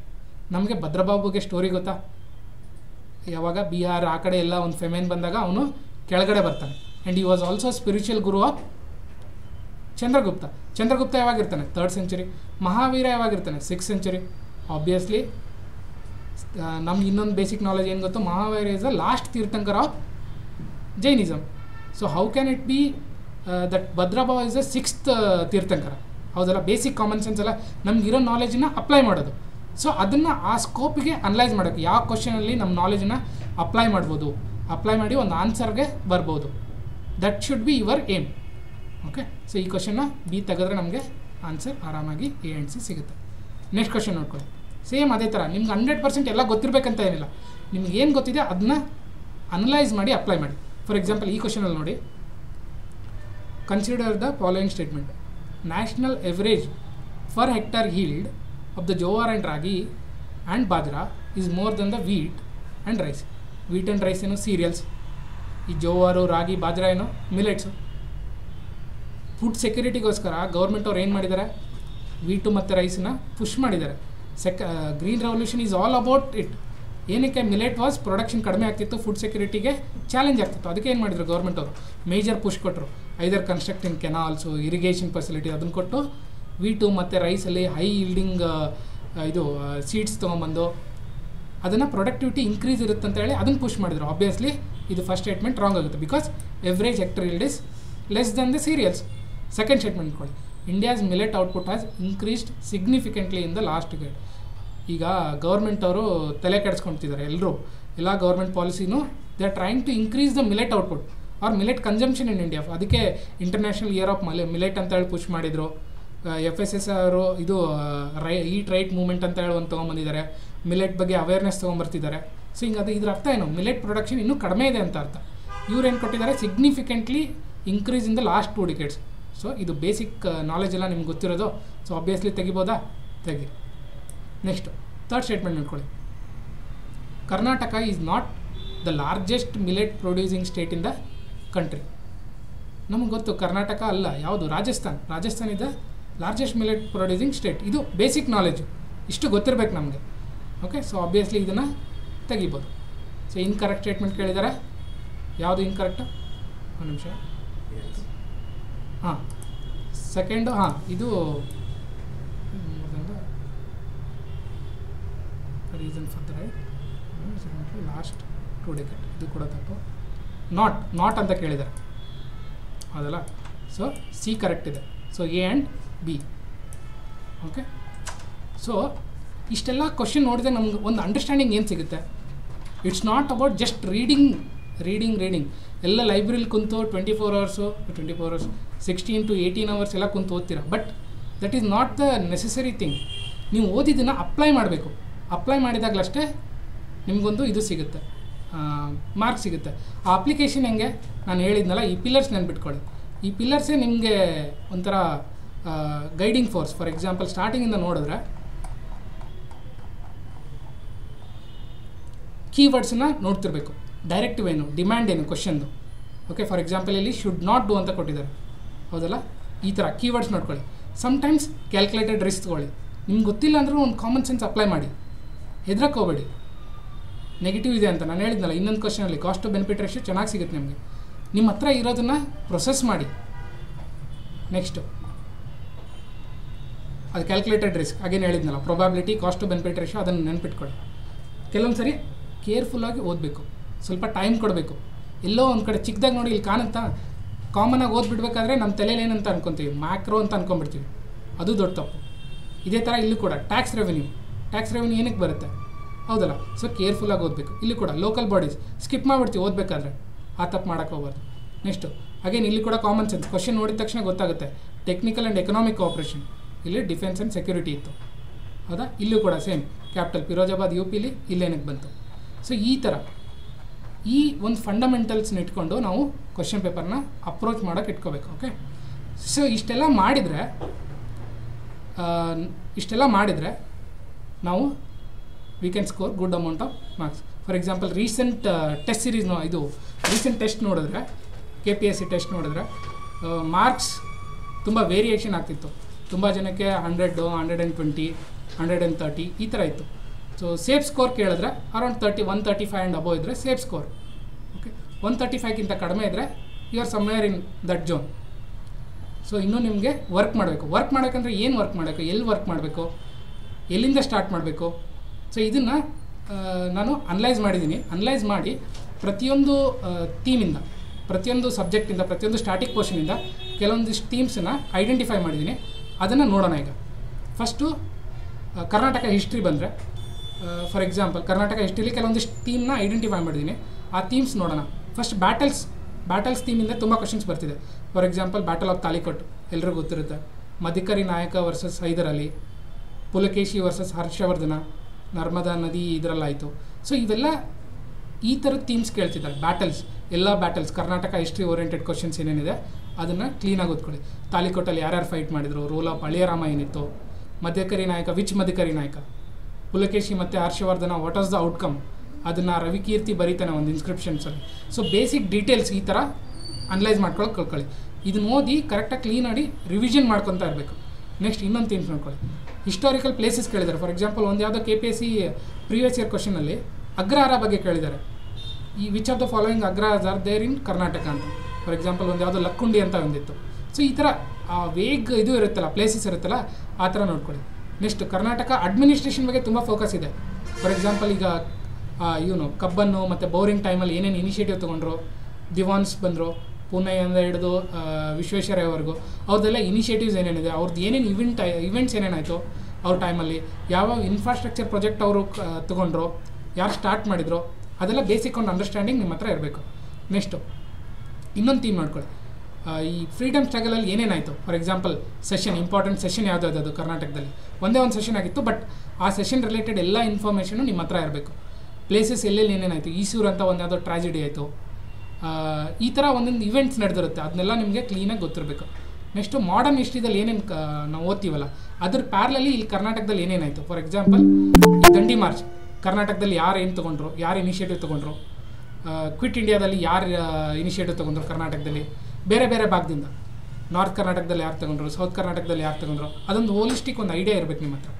Next various personalities, for example Aluru Venkataraya, so different personalities ಇರುತ್ತಲ್ಲ, ಅವ್ರ ಬುಕ್ಸ್ ಇರ್ಬೋದು, ಏಕೀಕರಣ ಮೂವ್ಮೆಂಟಲ್ಲಿ ಅವ್ರ ಕಾಂಟ್ರಿಬ್ಯೂಷನ್ಸ್ ಏನು, ಇವೆಲ್ಲ ಒಂದು ಐಡಿಯಾ ನಿಮ್ಮ ಹತ್ರ ಇರಬೇಕು. ಇದು Karnataka history related. Next geography ಇದಕ್ಕೆ ಬಂದರೆ, ಪಿಲ್ಲರ್ಗೆ ಬಂದರೆ, ಇಲ್ಲಿ ಮೇಜರ್ ಥೀಮ್ಸು ಈ ಸರಿ KPSC ಕೇಳಿದ್ದು ಮೌಂಟೇನ್ ರೇಂಜಸ್, ಬೇರೆ ಬೇರೆ ಮೌಂಟೇನ್ ರೇಂಜಸ್ಸು, ಅದನ್ನು ಅರೇಂಜ್ ಮಾಡಂತ ಹೇಳ್ತಾರೆ. ಸೌಟು ನಾರ್ತು ಸೌಟು, ಈಸ್ಟು ವೆಸ್ಟು, ಈ ಥರ ಅರೇಂಜ್ ಮಾಡೋಕ್ಕೆ ಹೇಳ್ತಾರೆ. ಗ್ಲೇಷಿಯರ್ಸ್ ಇರ್ಬೋದು, ಬೇರೆ ಬೇರೆ ಪಾಸಸ್ ಇದೆ ಹಿಮಾಲಯದಲ್ಲಿ, ಅದನ್ನೆಲ್ಲ ಐಡೆಂಟಿಫೈ ಮಾಡ್ಕೋಬೇಕು. Next river system, around 78 questions ಬಂದಿದೆ ಡ್ರೈನೇಜ್ ಸಿಸ್ಟಮಿಂದ. ಏನು ಕೇಳ್ತಾರೆ, ಟೈಪ್ಸ್ ಆಫ್ ಪ್ಯಾಟರ್ನ್ಸ್ ಕೇಳ್ತಾರೆ, ರೇಡಿಯಲ್ಲ ಅಥವಾ ಕನ್ವರ್ಜೆಂಟಾ, ಸಬ್ಸಿಕ್ವೆಂಟಾ, ಈ ಥರ ಡ್ರೈನೇಜ್ ಪ್ಯಾಟರ್ನ್ಸ್ ಕೇಳ್ತಿದ್ದಾರೆ. ನೆಕ್ಸ್ಟು ಹೈಡ್ರೋ ಪವರ್ ಪ್ರಾಜೆಕ್ಟ್ಸು, ಬೇರೆ ಬೇರೆ ರಿವರ್ಸ್ ಮೇಲೆ ಕನ್ಸ್ಟ್ರಕ್ಟ್ ಮಾಡಿರ್ತಾರೆ. ಮೇಜರ್ ಹೈಡ್ರೋ ಪವರ್ ಪ್ರಾಜೆಕ್ಟು ಇಂಡಿಯಾದಲ್ಲಿ, ಕರ್ನಾಟಕದಲ್ಲಿರೋದು ಎಲ್ಲ, ಯಾವುದೂ ಬಿಟ್ಟಿಲ್ಲ, ಎಲ್ಲ ಡೀಟೇಲಾಗಿ ಕೇಳಿದ್ದಾರೆ. ನೆಕ್ಸ್ಟ್ ಫಾಲ್ಸು, ಟ್ರಿಬ್ಯೂಟರೀಸು, ಬೇರೆ ಬೇರೆ ಈ ಗಂಗಾ ಸಿಸ್ಟಮ್ಗೆ ಏನಿದೆ ಟ್ರಿಬ್ಯೂಟರೀಸು, ಅದ್ರ right bank tributary, left bank tributary, ಅದ್ರ ಬಗ್ಗೆ ಬೇಸಿಕ್ ಐಡಿಯಾಸ್ ಇರಬೇಕು. Next whether it is west flowing river or east flowing river, ಅದು ಎಲ್ಲಿ ಕನ್ವರ್ಜ್ ಆಗುತ್ತೆ ಅದ್ರ ಬಗ್ಗೆ ಎಲ್ಲ ಐಡಿಯಾಸ್ ಇರಬೇಕು. ನೆಕ್ಸ್ಟ್ ಇನ್ನೊಂದು ಮೇಜರ್ ಥೀಮು ವೆಟ್ಲ್ಯಾಂಡ್ಸ್ ಮೇಲೆ ಕೇಳ್ತಿದ್ದಾರೆ.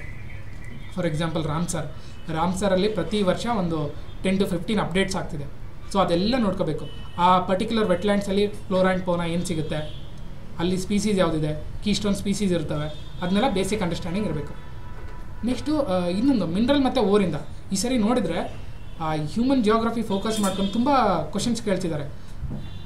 ಸೊ ಎಲ್ಲ ಬೇರೆ ಬೇರೆ ಟೈಪ್ಸ್ ಯಾವ ಓರ್ ಸಿಗುತ್ತೆ, ಮೇಜರ್ ಪ್ರೊಡ್ಯೂಸಿಂಗ್ ಸ್ಟೇಟ್ಸ್ ಯಾವುದು, ಅದನ್ನು ರ್ಯಾಂಕಿಂಗಲ್ಲಿ ಅನಲೈಸ್ ಯಾವ, ಫಾರ್ ಎಕ್ಸಾಂಪಲ್ ಮ್ಯಾಗ್ನೆಟೆಡ್ ಓರ್ ಅಂದ್ರೇನು, ಓರ್ಸಲ್ಲಿ ಬೇರೆ ಬೇರೆ ಟೈಪ್ಸ್ ಇರುತ್ತೆ, ಹೌದಲ್ಲ, ಅದನ್ನೆಲ್ಲ ನೋಡ್ಕೋಬೇಕು. ಮತ್ತು ಈಚ್ ಪ್ರೊಡ್ಯೂಸಿಂಗ್ ಸ್ಟೇಟ್ಸ್ ಇರುತ್ತಲ್ಲ, ಮೇಜರ್ ಪ್ರೊಡ್ಯೂಸಿಂಗ್ ಸ್ಟೇಟ್ಸ್ ಯಾವುದು, ಅದನ್ನು ರ್ಯಾಂಕ್ ವೈಸ್ ಇಟ್ಕೊಳ್ಳೋದು ಒಳ್ಳೆಯದು. ಇದೆಲ್ಲ NCERTಯಿಂದ ಸಿಗುತ್ತೆ ನಿಮ್ಗೆ, ಅಲ್ಲಿ ಕವರ್ ಮಾಡ್ಕೋಬೋದು. ನೆಕ್ಸ್ಟ್ ಇನ್ನೊಂದು ಥೀಮ್ ಏನಂದರೆ, ಐ ಥಿಂಕ್ 1999ಇಂದ 2019ವರೆಗೂ ನಡೆದಿರೋ ಎಲ್ಲ ಪ್ರಿಲಿಮ್ಸಲ್ಲಿ ಒಂದು ಕ್ವಶನ್ ಶಿಫ್ಟಿಂಗ್ ಕಲ್ಟಿವೇಷನ್ ಮೇಲಿದೆ. ಇದನ್ನು ಇನ್ಡೆಪ್ತಾಗಿ ಓದ್ಕೊಳ್ಳಿ. ಫಾರ್ ಎಕ್ಸಾಂಪಲ್ ರೀಸೆಂಟ್ಲಿಗೆ ಕರ್ನಾಟಕದಲ್ಲಿ ಫಾಲೋ ಮಾಡಿದ್ದು ಒಂದು ಶಿಫ್ಟಿಂಗ್ ಕಲ್ಟಿವೇಷನ್ ಬಗ್ಗೆ ಕೇಳಿದರು. ಸೊ ಅದೇ ಥರ ಇಂಡಿಯಾದಲ್ಲಿ, ವರ್ಲ್ಡಲ್ಲಿ ಸೊ ಒಂದು ಬೇಸಿಕ್ ಐಡಿಯಾ ಇರಬೇಕು, ಯಾವ ಪಾರ್ಟಲ್ಲಿ ಶಿಫ್ಟಿಂಗ್ ಕಲ್ಟಿವೇಷನ್ನ ಫಾಲೋ ಮಾಡ್ತಾರೆ ಅನ್ನೋದು. ನೆಕ್ಸ್ಟು ಅಗ್ರಿಕಲ್ಚರ್, ಇದೊಂದು ಮೇಜರ್ ಥೀಮ್. ಇದರಲ್ಲಿ ಕ್ರಾಪಿಂಗ್ ಟೈಪ್ಸು, ಯಾವ್ಯಾವ ಕಂಡೀಷನ್, ಕ್ಲೈಮೆಟಿಕ್ ಕಂಡೀಷನ್ ಯಾವ ಥರ ಬೇಕು, ಯಾವ ಕ್ರಾಪ್ಸು ಮೇಜರ್ ಪ್ರೊಡ್ಯೂಸಿಂಗ್ ಸ್ಟೇಟ್ಸು, ಅದನ್ನು ರ್ಯಾಂಕಿಂಗಾಗಿ ಅನಲೈಸ್ ಮಾಡಿಕೊಂಡು ಒಂದು ನಾಲೆಜ್ ನಿಮ್ಮ ಹತ್ರ ಇರಬೇಕು, basic knowledge. Next tribes, national parks ಎಲ್ಲೆಲ್ಲಿ ಬರುತ್ತೆ, ಯಾವ್ಯಾವ ಟ್ರೈಬ್ಸ್ ಎಲ್ಲೆಲ್ಲಿ ಬರುತ್ತೆ, for example PVTG tribes, major tribes ಯಾವ್ಯಾವ ನ್ಯೂಸಲ್ಲಿದೆ ಅದನ್ನೆಲ್ಲ ನೆನ್ಪಿಟ್ಕೊಳ್ಳಿ. ನೆಕ್ಸ್ಟ್ ವರ್ಲ್ಡ್ ಜಿಯೋಗ್ರಫಿಗೆ ಬಂದರೆ plate tectonics, major major and minor plates, ಅದನ್ನೆಲ್ಲ ನೆನ್ಪಿಟ್ಕೋಬೇಕು. Ocean currents, major ocean currents, ಅವು ಇದು ಬರುತ್ತಲ್ಲ, ಯಾವುದು hot and cold ocean currents ಎಲ್ಲೆಲ್ಲಿ ಮೀಟ್ ಆಗುತ್ತೆ, ಫಿಶಿಂಗ್ ಗ್ರೌಂಡ್ಸ್ ಕ್ರಿಯೇಟ್ ಆಗುತ್ತೆ, ವಾಟ್ ಆರ್ ದರ್ ರೋಲ್ಸ್, ಅದು ಬೇಸಿಕ್ ಅಂಡರ್ಸ್ಟ್ಯಾಂಡಿಂಗ್ ಇರಬೇಕು. ಒಂಥರ ಫ್ಯಾಕ್ಚುಯಲ್ ನಾಲೆಜ್ ಇಲ್ಲಲ್ಲ. Climatic regions, so major climatic regions ಎಲ್ಲಿ, ಈಕ್ವಿಟೋರಿಯಲ್, ಮೆಡಿಟೋರಿಯಲ್, ಅದ್ರ ಲೊಕೇಶನ್ಸ್ ಎಲ್ಲೆಲ್ಲಿ ಬರುತ್ತೆ, ಅದ್ರ ಬೇಸಿಕ್ ಫೀಚರ್ಸ್ ಏನು, ಅಲ್ಲಿ ಯಾವ ಥರ ಅಗ್ರಿಕಲ್ಚರ್ ಫಾಲೋ ಮಾಡ್ತಾರೆ, ವೆಸ್ಟರ್ನ್ ಡಿಸ್ಟರ್ಬೆನ್ಸ್ ಅಂದ್ರೆ ಏನು, ಸೊ ಇವೆಲ್ಲ ವರ್ಲ್ಡ್ ಜಿಯೋಗ್ರಫಿಯಿಂದ ಕೇಳ್ತಾರೆ. ನೆಕ್ಸ್ಟು ಇನ್ನೊಂದು ಥೀಮು ಪೊಲಿಟಿ. ಸೊ ಪೊಲಿಟಿ ಈ ಕ್ವಶನ್ ಪೇಪರ್ ಅನಲೈಸ್ ಮಾಡಿದ್ರೆ ಸೊ ಮೋಸ್ಟ್ಲಿ ಕರೆಂಟ್ ಅಫೇರ್ಗೆ ಲಿಂಕ್ ಮಾಡಿದ್ದಿತ್ತು. ಫಾರ್ ಎಕ್ಸಾಂಪಲ್ ಈಗ ಒಂದೇನಂದರೆ ನಾವೇನು ಮಾಡ್ಬೋದು ಅಂದರೆ, ಈಗ ಫಾರ್ ಎಕ್ಸಾಂಪಲ್ ರೀಸೆಂಟಾಗಿ ಸುಪ್ರೀಂ ಕೋರ್ಟ್ ಜಜ್ಮೆಂಟಿಂದ ಒಂದು ಕ್ವಶನ್ ಬಂದಿತ್ತು, ಹೌದಲ್ಲ. ಸೊ ಅದಕ್ಕೆ ನಾವೇನು ಮಾಡೋದು, ರೀಸೆಂಟ್ ಲಾಸ್ಟ್ 5 years ಅಥವಾ ಲಾಸ್ಟ್ 3 yearsಲ್ಲಿ ಯಾವ ಮೇಜರ್ ಸುಪ್ರೀಂ ಕೋರ್ಟ್ ಜಜ್ಮೆಂಟ್ ಬಂದಿದ್ದಿಲ್ಲ ಅದರದ್ದೆಲ್ಲ ಕೇಸ್ ಲಾಸ್ ಇರುತ್ತಲ್ಲ, ಅದನ್ನು ನೆನ್ಪಿಟ್ಕೊಳ್ಳೋದು. ಫಾರ್ ಎಕ್ಸಾಂಪಲ್ ಇಲ್ಲಿ ನೋಡಿದ್ರೆ ಡಿಕ್ರಿಮಿನಲೈಸೇಷನ್ ಆಫ್ ಸೆಕ್ಷನ್ 377 ಬಂದಿತ್ತು, ಆ ಕೇಸ್ ಹೆಸರು ನವಜೋತ್ ಸಿಂಗ್ ಅಂತ ಹೇಳಿ. ಇನ್ನೊಂದು ಶಬರಿಮಲಾ ಕೇಸ್ ಬಂದಿತ್ತು, ಆ ಕೇಸ್ ಹೆಸರು ಇಂಡಿಯನ್ ಯಂಗ್ ಲಾಯರ್ ಅಸೋಸಿಯೇಷನ್ ಅಂತ. ಇನ್ನೊಂದು ಪ್ರೈವಸಿ ಮೇಲೆ ಬಂದಿತ್ತು, ಕೆ ಪುಟ್ಟಸ್ವಾಮಿ ಜಜ್ಮೆಂಟು, ಟ್ರಿಪಲ್ ತಲಾಕ್, ಶೈರಾ ಬಾನು. ಸೊ ಈ ಮೇಜರ್ ಅಷ್ಟೇ, ಎಲ್ಲನೂ ನೋಡಬೇಕಂತ ಇಲ್ಲ, major which made so much news and which had A impact on Indian society, ಅದನ್ನು ಆ ಕೇಸ್ ಲಾಸನ್ನು, ಕೇಸ್ ಹೆಸರುಗಳನ್ನ ನೆನ್ಪಿಟ್ಕೊಳ್ಳಿ. ನೆಕ್ಸ್ಟು ಈ ಲಕ್ಷ್ಮೀಕಾಂತಲ್ಲಿ ಟೇಬಲ್ಸ್ ಕೊಟ್ಟಿದ್ದಾರೆ, ಅಲ್ಲಿಂದಂತೂ ಸಿಕ್ಕಾಪಟ್ಟೆ ಕೇಳ್ತಿದ್ದಾರೆ KPSC ಅವರು. ತುಂಬ ಫ್ಯಾಕ್ಚುಲಾಗಿ ಕೇಳ್ತಿದ್ದಾರೆ, ಅಟ್ ದ ಸೇಮ್ ಟೈಮ್ ಒಂಥರ ಅನಲಿಟಿಕಲ್ಲೂ ಇದೆ. ಕ್ವಶನ್ಸ್ ನೀವು ನೋಡಿದ್ರೆ ಗೊತ್ತಾಗುತ್ತೆ. ಸೊ ಅದನ್ನು ಎಲ್ಲ ಲಕ್ಷ್ಮೀಕಾಂತನ್ನ ಎಂಡ್ ಟು ಎಂಡ್ ಓದೋದು ಒಳ್ಳೆಯದು, ಬಟ್ ಅದರಲ್ಲಿ ಮೇಜರ್ ಫೋಕಸ್ ಎಲ್ಲೆಲ್ಲಿ ಮಾಡಬೇಕು ನೀವು. ಫಾರ್ ಎಕ್ಸಾಂಪಲ್ ಕಾನ್ಸ್ಟಿಟ್ಯೂಷನ್ ಎಲ್ಲಿಂದ ಯಾವ ಫೀಚರ್ಸನ್ನ ಬಾರೋ ಮಾಡ್ಕೊಂಡಿದ್ದಾರೆ, ಆಸ್ಟ್ರೇಲಿಯಿಂದ ಯಾವ್ದು ಮಾಡ್ಕೊಂಡಿದ್ದಾರೆ, ಸೌತ್ ಆಫ್ರಿಕಾಯಿಂದ ಯಾವ್ದು ಮಾಡ್ಕೊಂಡಿದ್ದಾರೆ, ಅದ್ರ ಮೇಲೆ ಫೋಕಸ್ ಮಾಡ್ಬೋದು.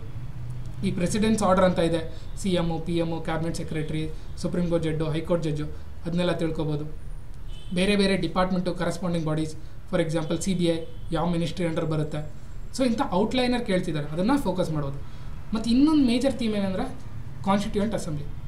ಈ ಕಾನ್ಸ್ಟಿಟ್ಯೂಯೆಂಟ್ ಅಸೆಂಬ್ಲಿ ಮತ್ತು ಕಾನ್ಸ್ಟಿಟ್ಯೂಷನ್ ಡೆವಲಪ್ಮೆಂಟ್ ಆಗಿದೆಯಲ್ಲ, 1773 ಆ್ಯಕ್ಟಿಂದ 1947 ಇಂಡಿಯನ್ ಇಂಡಿಪೆಂಡೆನ್ಸ್ ಆ್ಯಕ್ಟ್ವರೆಗೂ, ಅವೆಲ್ಲ ಆ್ಯಕ್ಟನ್ನು ಕ್ಲೀನಾಗಿ ಓದಬೇಕು. ಅದರಲ್ಲಿ ಮೇಜರ್ ಪ್ರೊವಿಷನ್ಸ್ ಏನು ಮತ್ತು ಡಿಲಿನೇಟ್ ಮಾಡಬೇಕು. ಫಾರ್ ಎಕ್ಸಾಂಪಲ್ 1919 ಆ್ಯಕ್ಟು, 1935 ಆ್ಯಕ್ಟು, ಅದ್ರ ನಡುವೆ ಇರೋ ಡಿಫ್ರೆನ್ಸು. ಸೊ ಒಂದಕ್ಕೊಂದು ಡಿಲಿನೇಟ್ ಮಾಡ್ಕೊಂಡು ಹೋಗಿ, ಇಲ್ಲಾಂದರೆ ಏನಾಗುತ್ತೆ, ಕನ್ಫ್ಯೂಷನ್ ಆಗುತ್ತೆ.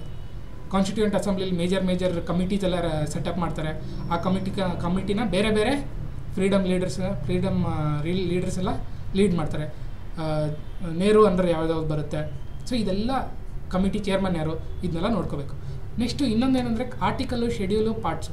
ಈ ಎಲ್ಲ ಆರ್ಟಿಕಲ್ಸ್ ಎಲ್ಲ 365 ಹ್ಯೂಮನ್ಲಿ ನಾಟ್ ಪಾಸಿಬಲ್. ಅದ್ರ ಬದಲು ಇಂಪಾರ್ಟೆಂಟ್ ಆರ್ಟಿಕಲ್ಸ್ ಇರುತ್ತೆ, ಅದನ್ನೆಲ್ಲ ನೋಡ್ಕೋಬೇಕು. ಫಾರ್ ಎಕ್ಸಾಂಪಲ್ ಫಂಡಮೆಂಟಲ್ ರೈಟ್ಸ್ ಎಲ್ಲ important, president related, judiciary related, constitution bodies, election commission ಎಲ್ಲಿಂದ ಎಲ್ಲಿವರೆಗೂ, ಫಿನಾನ್ಸ್ ಕಮಿಷನ್ ಎಲ್ಲಿಂದ ಎಲ್ಲಿವರೆಗೂ. ಸೊ ಮೇಜರ್ ಕಾನ್ಸ್ಟಿಟ್ಯೂಷನ್ ಬಾಡೀಸ್ ಅದನ್ನೆಲ್ಲ ನೋಡ್ಕೋಬೇಕು. ಶೆಡ್ಯೂಲ್ 12 ಶೆಡ್ಯೂಲ್ ಇದೆ, ಎಲ್ಲ ಶೆಡ್ಯೂಲು ನಿಮ್ಗೆ ಗೊತ್ತಿರಬೇಕು. ಪಾರ್ಟ್ಸು 25 ಪಾರ್ಟ್ಸ್ ಇದೆ, ಆ ಪಾರ್ಟ್ಸ್ ನೀವು ಬಯಾಟ್ ಹಾಕಬೇಕು, ಬ್ಯಾಕ್ ಆಫ್ ದ ಮೈಂಡ್ ಇರಬೇಕು. ಅವೇನಾಗುತ್ತೆ, ಕ್ವಶನ್ ಡೈರೆಕ್ಟಾಗಿ ಬರೋಲ್ಲ, ಬಟ್ ಎಲಿಮಿನೇಷನ್ ಮಾಡೋಕ್ಕೆ ಖಂಡಿತ ಹೆಲ್ಪ್ ಆಗುತ್ತೆ. Next constitution amendments. For example first constitution amendment, 7th, 24th, 42nd, 86th ಇವೆಲ್ಲ ಕೊಟ್ಟಿದ್ದೀನಿ, ಕೆಲವೊಂದಿಷ್ಟು important. So important constituent amendments, ಅದರ ಫೀಚರ್ಸ್ ಏನು, ಅದರಲ್ಲಿ ಏನೇನು ಚೇಂಜ್ ಆಯಿತು ಅದನ್ನು ನೋಡ್ಕೋಬೇಕು. ಫಾರ್ ಎಕ್ಸಾಂಪಲ್ 42nd ಕಾನ್ಸ್ಟಿಟ್ಯೂಷನ್ ಅಮೆಂಟು ಏನು ಮಾಡಿದರು, 5 ಯೂನಿಯನ್ ಸಬ್ಜೆಕ್ಟಿಂದ ಕನ್ಕರೆಂಟ್ ಲಿಸ್ಟಿಗೆ ಸೇರಿಸಿದ್ರು, ಅವನ್ನೆಲ್ಲ ನೋಡ್ಕೋಬೇಕು. ಕ್ಯಾಬಿನೆಟ್ ಅನ್ನೋ ವರ್ಡ್ ಯಾವಾಗ ಬಂತು, 44th ಬಂತು. ಸೊ ಈ ಥರ ಪ್ರತಿಯೊಂದು ಕಾನ್ಸ್ಟಿಟ್ಯೂಯೆಂಟ್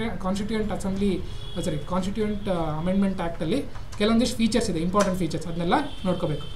ನೆಕ್ಸ್ಟು ಎಮರ್ಜೆನ್ಸಿ, ಕೆಲವೊಂದಿಷ್ಟು ಟಾಪಿಕ್ಸ್ ಇದೆ, ಹಾಟ್ ಟಾಪಿಕ್ಸ್ ಪೊಲಿಟಿಲಿ, ಎಮರ್ಜೆನ್ಸಿ, ಕಾನ್ಸ್ಟಿಟ್ಯೂಷನಲ್ ಬಾಡೀಸ್, ಇವನ್ನೆಲ್ಲ ನೋಡ್ಕೋಬೇಕು. ಮತ್ತು ಮೋಸ್ಟ್ ಇಂಪಾರ್ಟೆಂಟ್ಲಿ ರೀಸೆಂಟಾಗಿ ಕಾನ್ಸ್ಟಿಟ್ಯೂಷನಲ್ ಅಮೆಂಡ್ಮೆಂಟ್ ಆಗಿದೆ 100ಇಂದ 106ವರೆಗೂ.